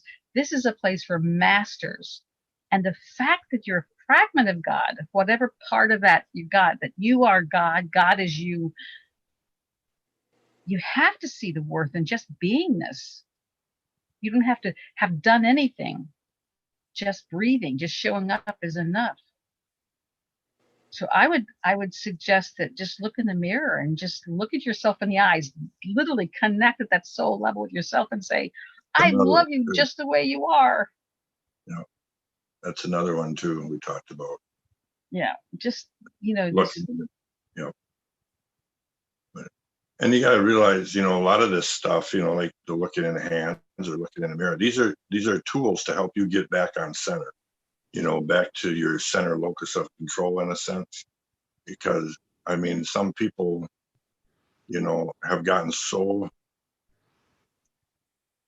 far away from what their worth is, you know. well, we're fed a diet of it. I mean, as I say, I haven't watched TV in over 5 years, but if you watch any commercial, it's you got to be, and if you're not taking this pill for your pretty complexion or taking this product to make your eyes look better. I mean, it's all fed a diet of you're not good enough unless you're using this product. You're not good enough unless you're saying this. You're not good enough unless you're doing this. And rather than just you're divinely perfect exactly the way you are, flaws and warts and imperfections and all. Yeah. That's why we came. Yeah. We're all individual beings. Each one of us are individual. And I always compare it to a watch. We're all an intricate part of that watch. And you pull one of us out, the watch don't work. You know, each of us has our own purpose. You know, that's kind of how I try to look at things. Yeah. So just trust that you are divinely perfect and God is very pleased with you right now. Your current journey is learning how to master the controls that turn your power up. You know, sort of like you are the jet plane, but unless you understand where all the knobs and the things are, you can't master the intensity of the power that you are. Mhm. So that's to me how we're doing it. Yeah, and that's to me that like the shadow work is like the deeper you're able to feel is like the broader you become when you it's this Mhm. letting you feel your fullness in different moments and different aspects, coming into that place of center, coming into the place of no judgment, no attachments, the willingness to see your amazingness, your godlit self that you call, Mhm. is sort of scary, but also so raw and beautiful because it's true, but yet we're not taught to me, we're taught to be the opposite in a lot of ways. So it's coming back to that simplicity. So if you've been taught lessons that don't serve you, imagine just throwing away those textbooks, erasing the lessons, getting rid of them so that you're back to your divine perfection. Mhm. Right. And that you don't have to prove your worth to anybody. If you've got this head talk going on that's, you know, where you're always justifying what you're doing as if there's imagine somebody keeping score, then recognize that's your own issues. You need to let it go and just recognize you're perfect just the way you are. Mhm. Yay.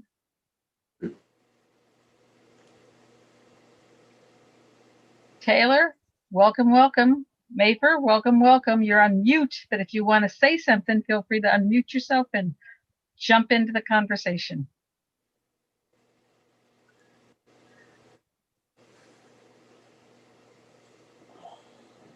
Hello. Hello. She's my friend that when I put that on the comment about that I've been in all day processing the intensity. Remember I said we ended up talking for like an hour? Have a question so far? Anything that surprised you or? I definitely loved when you said that we are here and we're masters and we're here to relearn and remember how to remaster. Yes. My sister-in-law is a professor of nursing. And so she goes around the country teaching these nursing review things for the tests that nurses have to take right before they get certified. And that's sort of what we're all here. We've gone through all these lessons in other lifetimes. We just have to refresh. So because this is a lifetime, we're really going to be using it. And so we're just doing a quick review of all the things we've learned in other lifetimes. We just have to trust. Easy breezy. Absolutely. I totally agree, with ease and with grace. Absolutely. I tell the story, which I love the story, but when I was the first day of second grade, I was in a classroom with a teacher that yelled all the time. I absolutely have strong reactions to yelling. I don't like it. When my parents would yell at me, I would pass out. I don't do well with yelling. So here I'm in this classroom with this teacher who's yelling nonstop. And I knew it was just a matter of time before she was going to yell at me, and then I would be on the floor. And so I vividly remember talking to God, saying, God, we got to do something. There's no way I'm staying in this classroom. We got to do something. And giving this problem to God. God wasn't somebody who was out in heaven. God was just sort of always with me. I went home that night, didn't say anything to my parents because this was school. Even then, I knew that they had no power. I got up the next morning knowing completely what I had to do, which was walk down the street, went to a different school bus line, caught a different school bus, transferred myself to a different school. I got off the bus at this new school and I went to the first adult I saw and said, I'm supposed to be here. And, you know, in my second grade brain, I was thinking God sent me. There's no way you're stopping me. But so they sent for my records, and the rest of the year I went to one school, my sister went to another. When I told my mother what I'd done, she goes, well, I guess if you're going to school, it's okay. And so for the rest of the year, I went to one school bus and caught a different bus that went to a different school. Now, as a second grader, I knew nothing about bus stops or bus routes or school boundary lines or anything. I just knew that God said to go get this other bus. And it wasn't like voices in my head. It was just a knowing what I needed to do.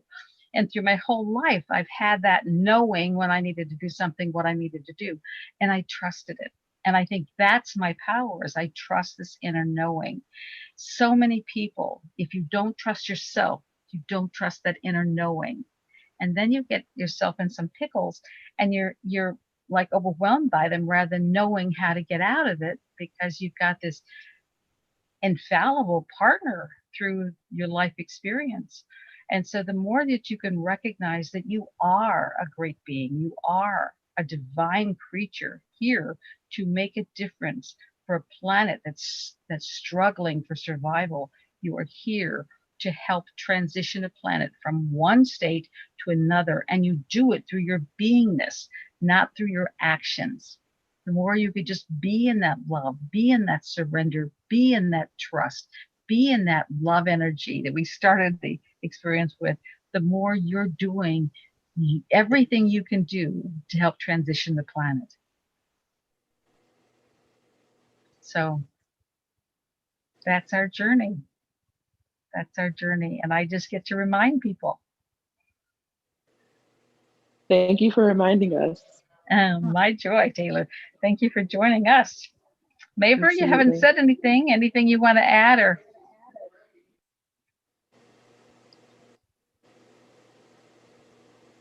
Okay, we're going to take that as a no since she's still muting. George, anything you want to add or say or ask? No, not right now. Okay, Thank you for answering my previous questions and helping me out with that. my joy. Come back next week. We'll answer some more questions because they're just sort of a free flow of information. Christina, how about you? Anything you want to ask or say or? I'm just so thankful for all of you. I'm super thankful this Thanksgiving for all the tools Yay. in me and your friendships. I'm so thankful. This is exactly where I want to be. Wonderful. What we're doing, the biggest service for you is just holding up a mirror so you can see your own greatness. That's where you've listened to all these outer voices and other voices that have told you less than, and you just need to go be quiet. People, as my mother used to say, people say everything but their prayers. So when you're hearing these other voices, just they're not important. The only voice that's important is your inner voice. And I loved that my grandma used to refer to my mom as a turtle, that she was hard on the outside, but soft on the inside and not afraid to stick her neck out. That's perfect. And I think that's true. And I love that you're crying in tears because that's the truth and you know it. And that's the beauty, is when you can see and truly accept the beauty and the amazingness in others, is only when you're being able to accept the amazingness in yourself. And that everything we see and experience is always a gift you've given to be for yourself. So now is the time to just fall in love with all aspects of you. You know, that's the beauty, that's the wholeness of who we are. No shouldn't. No shouldn't. No should. Shoulda, coulda, woulda. Neutralize. You know, get another box and outside and go put your shoulda, coulda, wouldas in there. Yep. There's a couple new people, Mom. Do you want to just explain what a spirit sprinkle is so people are aware of your definition of a spirit sprinkle? Just a message from spirit, but a little baby one. If I do a private session, we have an hour or half hour to talk. But when we do spirit sprinkles, it's just an issue, and just whatever comes up. That's why you ask a question, because we focus it on whatever you want. And for me, my quickest way to connect with your soul essence is through your energy, through your voice, through your appearance, through your energy. And you're sharing energy with everyone all the time. So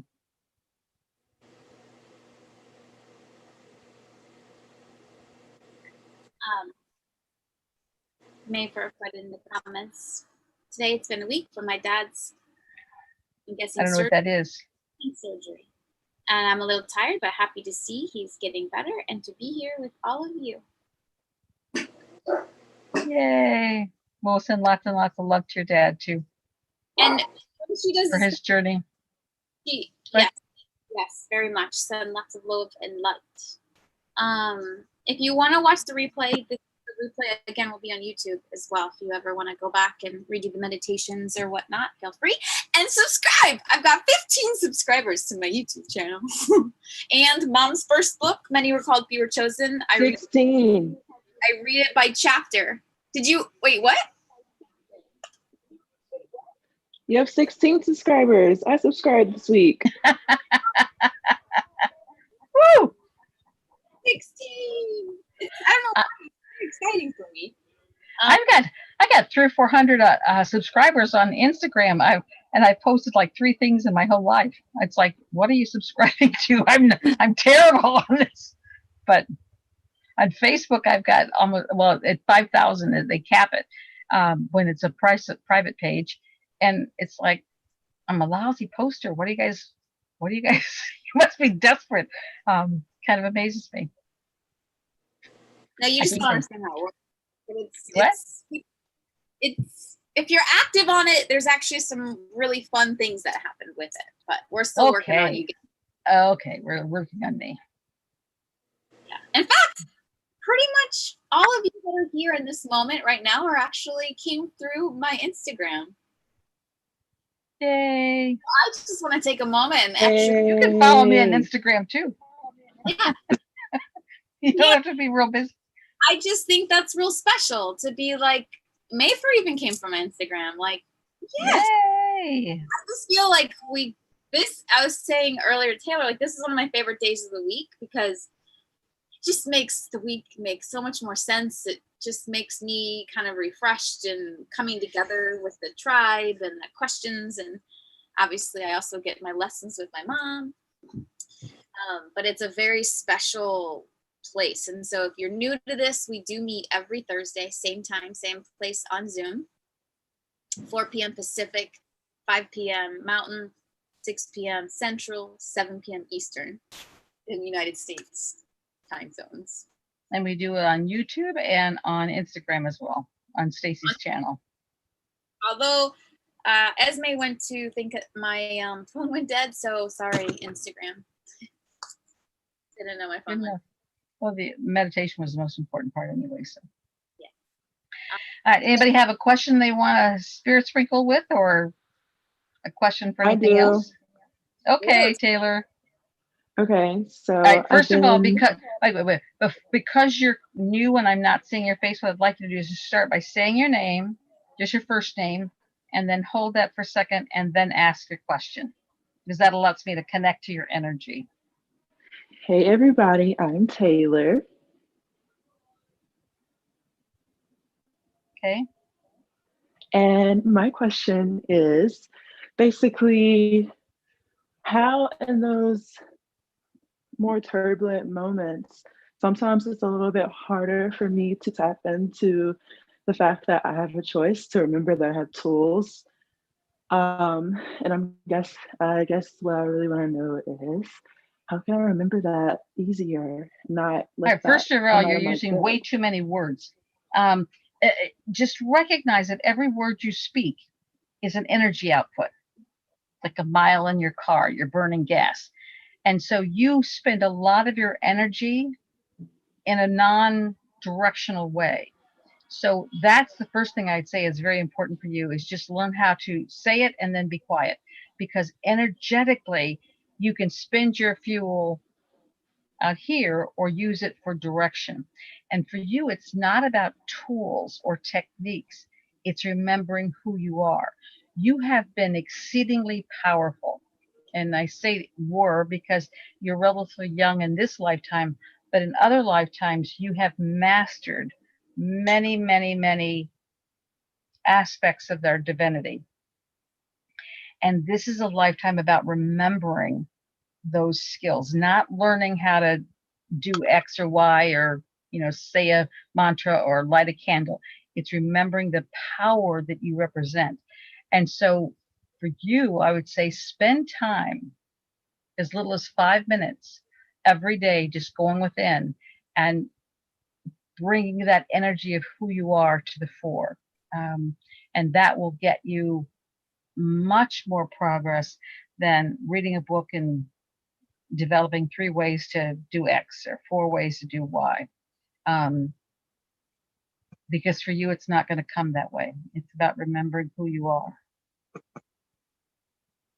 Thank you.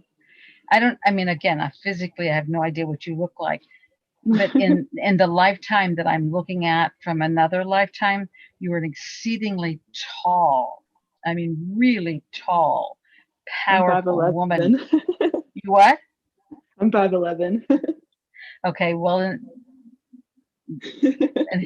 okay, let me finish what I'm saying and I'll come back to that. But, and even 5'11" isn't as tall as you were. You were a woman of power. In order to carry that power, you had to have a big body. You had to have a lot of structure. which is probably the reason why you've given yourself this very big body in this lifetime as well, is because you're destined to carry a lot of power, but you're not going to get it by looking for skills and tools and techniques. You're going to get it by remembering who you are and really connecting with the divinity that you are and bringing it forth in that direction. Does that make sense? Yes. Okay. So go forth and be. Anybody else have a question? Thank you. You're welcome, Taylor. Christina, he's got to ask himself. You Oh, you're cannot Okay. do that. Don't be Right. don't be a pushy lady. You remember, pushy ladies get pushy people coming into their world. You want to be serene, accept. So George, do you have a question for me? Yes, I do. Okay. So start by just saying your name so I can connect to your energy. My name is George. Okay, thank you. I was asking, I just went through a pretty tough relationship for a few years. It was a great relationship, Okay. but it didn't end well. And it seems like majority of the relationships I've had didn't end well, and sometimes you kind of lose hope. And I was just wondering if will I find that special person? All right. First of all, I'm known to sometimes step on toes. So if I say something that's offensive, just pretend it's not and whine about me later. Just Okay. recognize.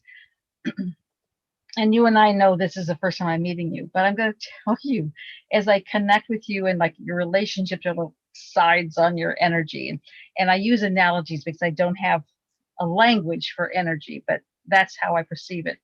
So as I look at these little side notes that you've had with relationships, and again, I don't mean to be offensive, but I don't know other way to say it. You've always chosen beneath your stature.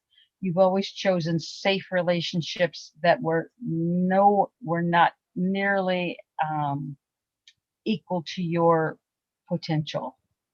They couldn't last because you're growing very fast. You're open to growth, but the people that you have chosen to connect with in these relationships weren't open to growth. They were kind of self-contained and happy about where they were and what they're doing. So they would have kept you down. So you had to break up, and that isn't always easy, but it is important. And so for you, yes, you're going to have the perfect partner come up, but it's not going to be immediately because you're changing so much. And this is true for many, many light workers because everything is in flux right now. You're in flux. So just focus on you and who you are and being your greatness. And when the next person that comes along for you, that you're going to go, oh my gosh, she's out of my league. That's who you're going to be attracted to, and that's who's going to be attracted to you. You don't see your greatness. It's part of our conversation we've had tonight. But you have to trust it's there because the next person that will be attracted to you is going to see your greatness. Does that make sense? Yes, thank you. And so be grateful these other humans are not in your world now. They weren't your divine equal.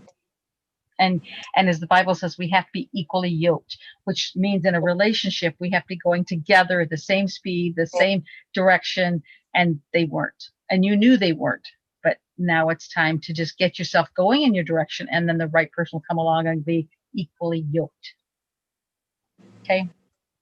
Hey, thanks. You're welcome. I had a tendency to pick partners like that in the past. The old me. Well, whenever you have a self-esteem issue, you're going to choose lesser people because they're safe. They don't challenge your self-awareness. So you'll either choose people who will beat you up, who are out of your league and sort of snobby and superior, and they'll put you down because that reinforces your identity, your self-identity, or you'll choose people who are not challenging you and they're below your ability, so that you don't have to question your own worth. You got to own your own greatness, and then you're going to attract your equally yoked partner. Yeah, I mean, you're exactly right. You know, when you say settled, I think lots of times that's what I did. Well, as I look at your energy, it wasn't lots of times, it was all the time. So that Okay. was an old pattern. And so now we're going to let it go so that we can be open to own our greatness. And these are affirmations you might want to include in your brushing your teeth in the morning. I'm going to honor and own my own greatness so that I can attract my perfect partner who will also honor and own her greatness and recognize my greatness. So that's what you're going for. Okay. Thank you. You're welcome. Anybody else? Going once? Okay. Okay, Christina, what would you like to ask? Hi. Hi. Okay, my name is Christina, and I would like to ask, what if my guides could tell me anything right now? What would they like me to focus on for the rest of the year? You're welcome. Sorry. Okay, I'm going to ignore your question and tell you something else that I've become aware of is right now. Awesome. I don't know if you recognize it, but because I've been playing with you over weeks, I sort of know what your energy's like. We've been playing long enough. Today, your energy stepped back into a very, almost like little girl energy. Is that George being here? Is that a male figure being here? But it's like you've stepped into that cutesy little girl energy, and you've been in that powerful, authoritative woman. And today it's back to the little girl. First of all, do you feel that? Do you feel the difference? I feel I do. Sometimes I do, not fully, but like I was being playful just now. That was me being playful. I wasn't being boss playful. But It isn't about when I play with the energy, it's much different than just the playful stuff.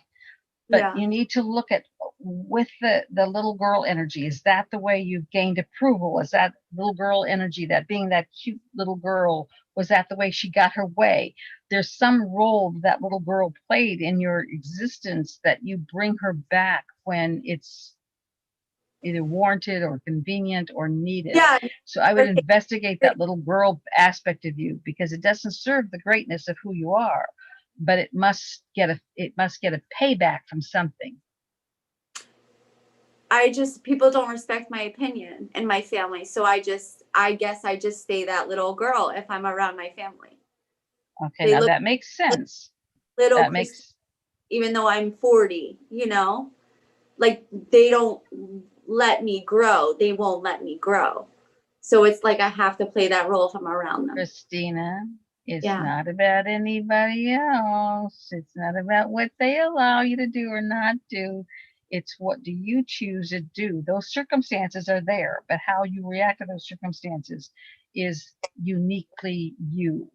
I was talking to someone this week and they said something, but you must have had a mother who told you you could be anything. And I said, are you kidding me? The total opposite.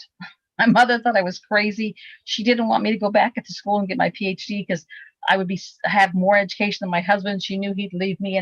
And she literally said, if you divorce Bob, no man will ever have you again. I got every kind of negative feedback in the world. She thought it was terrible that I was talking to dead people. What will the neighbors say? People will think I'm crazy. I got no support at all. If my mother had had her way, she would have kept me in a little teeny life in a little teeny box. I didn't let that happen. You apparently have that you feel they control the decisions you make. They are controlling the life circumstances. They won't let me grow up. Well, they have nothing to do with if you grow up or not. That's totally on you. So you need to go back and investigate. And this is what your guides are telling you to do for the next year. Investigate what other ways you've given your power to circumstances or people in your world and then take it back. They don't have the right to do that unless you give it to them. I love Dwayne, but he doesn't have the right to tell me what I can believe, nor do I have the right to tell him unless he chooses to, or unless I choose to let Dwayne decide for me how to do it. That's where you need to recognize self-empowerment is coming from the inside. I feel like doing this, therefore I'm going to do this. That's empowered. When I give my mother the power to decide what I'm going to do in my life or how I should feel about my life, then I have empowered her. It's the opposite of being internally empowered. So you need to, and I would literally get a journal out, you know, I'm big on journals, and write out all the people, all the circumstances, all the ways that you have given your power to others or other things, and then call it home, bring it home. You know, I love my mother, you know, she means well, but she's not deciding whether I can grow up or not. That's on me. She's not deciding what my next step in my life's going to be. That's mine. You know, I love my job and my business, but that business is not going to dictate my life to me. So you need to look at all the places that you've fragmented your power and dissipated around the world, and then quit it. And also, So, our largest usually, what? quite often, our family is our biggest teachers. So we came in with them. I know. We chose them to give us those opportunities. It's just like my mom. I get those lessons all the time because she's my mom. They have the ability to be much more penetrating on big lessons. So know that it's totally normal. It's exactly why we have the family and those structures. And I can remember those things too. I'd still be put at the child's table in my family gatherings. I'm like, you do know that I'm like in my 30s and I'm sitting, or 20s, and I'm sitting with like 5-year-olds. Like literally my seat was at the little table and I have littler cousins at the big people table. Like, Stacy, your seat's over there. And it's like, you know, it's like the squatty kinds. And granted, I'm short and 5'2", but at the same time, like, squatty tables, like I'm getting stuck at the squatty tables, but I just had fun. I was like, well, you know what? It's more fun to be with kids than it is adults anyways. So It is. yeah, like I don't, you know, like I'm not going to sit there, although it's a little like, you do know that I'm an adult. I'm not a child, but I'm playful. So I'm like, whatever, I'll just hang out with kids. And because you have George there with you, George can help you make that list and make those awarenesses. But those are important lessons for you, Christina. Yeah, I feel like I don't want to talk to any of them anymore. And you don't have to. I mean, it's a sad realization, but I don't feel connected to any of them. Well, one of the things that happens as we grow and energetically mature is that the people we were friends with when we were at this level no longer have anything in common with us. It's hard to have a conversation. So you develop others and bring things in. And I think that's the reason why we're blessed to have parents pass on. It's like my parents are dead. I don't have to worry about pleasing my mother or upsetting my mother because of what I do. They move on to their world and I get to move on to mine. Mm-hmm. And friends that I had when I was younger, I haven't seen them in decades, and that's okay. And then new people come into my life, and that's okay. So it's, again, being in that serene flow that everything's perfect. Thank you, Heather. Thank you, Steve. Welcome, dear. Live your greatness. Live your greatness. Yes, let's all just breathe that in for just a second. Like, what does it mean to live our greatness? What does that look like? What are 3 things you're going to have to give up? 3 things that you're going to have to be and start being to live that greatness. And I say 3, but really you should spend time and actually go through and make a list of at least 20. To be my greatness, I can't be a self-critic, right? Is that going to help me? Greatness? No. So you put that on your, yes, go ahead, Mom. Well, I've been working at this stuff for a long time, so I don't have to make a list. I I am in my greatness. And when something begins to pull me out of it, I immediately feel it and then take the action to correct it in the moment. So don't plant the seed that everybody has to have these restrictions. A lot of people have worked through some of these. Yes, but most of us are still on the journey and not quite where you are. In my opinion, at least that's where I am. Like, I'm pretty sure common for us to still be in that human experience. I'm in my human experience. I don't get exempt from anything. It's how we react to our human experience. I don't get less human experiences, I get more, but the way I internalize the lessons may be different than what others might do.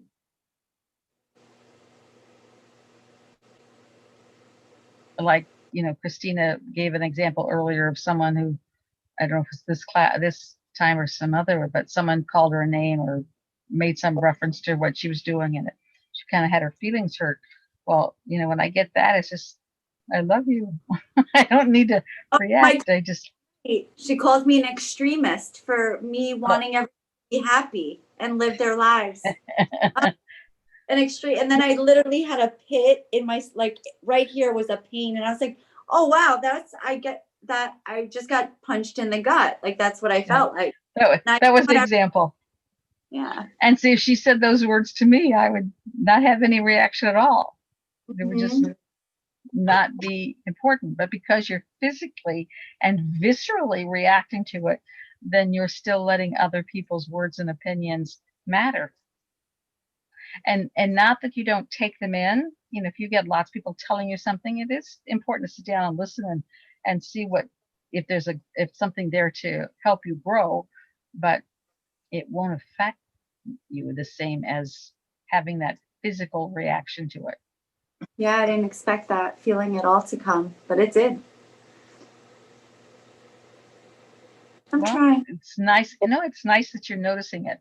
That's the important thing, because when you become mindful of it, you can make new decisions about it.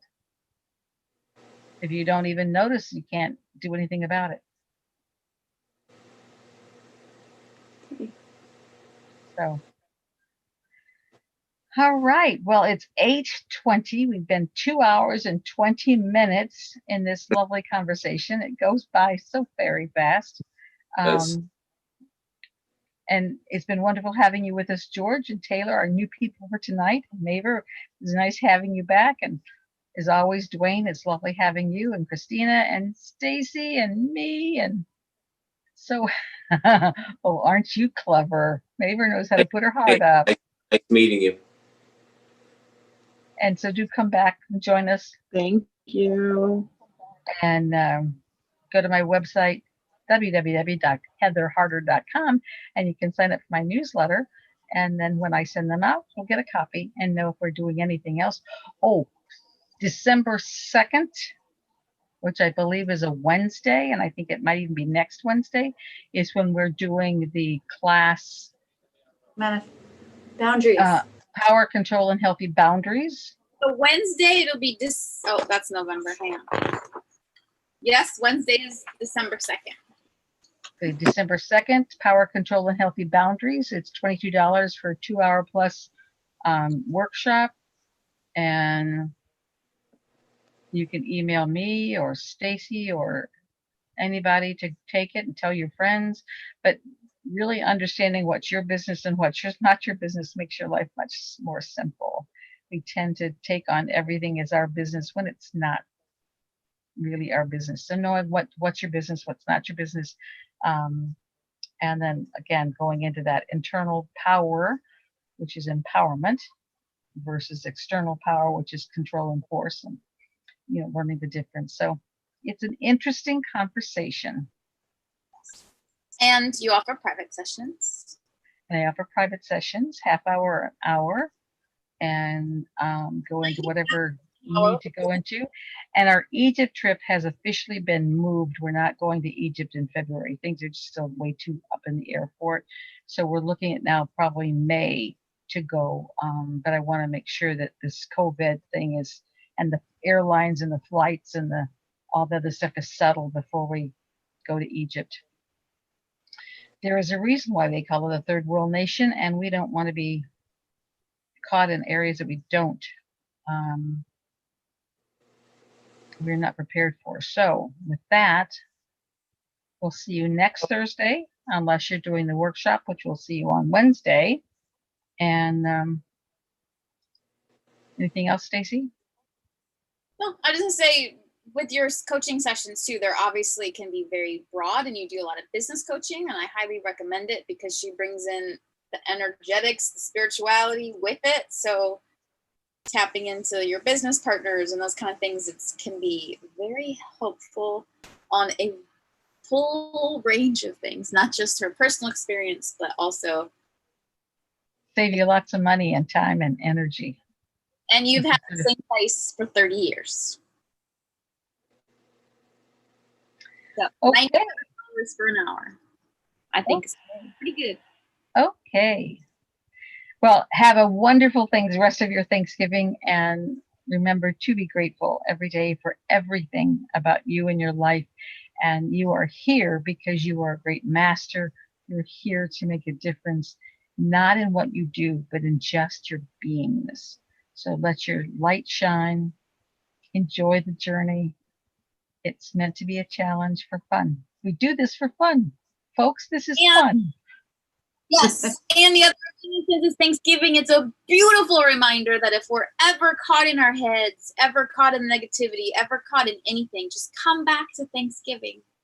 Be thankful. What are you thankful for? Well, in this moment, I'm thankful for my bed. I'm thankful for my pillow. I'm thankful for my roof over my head. Be thankful.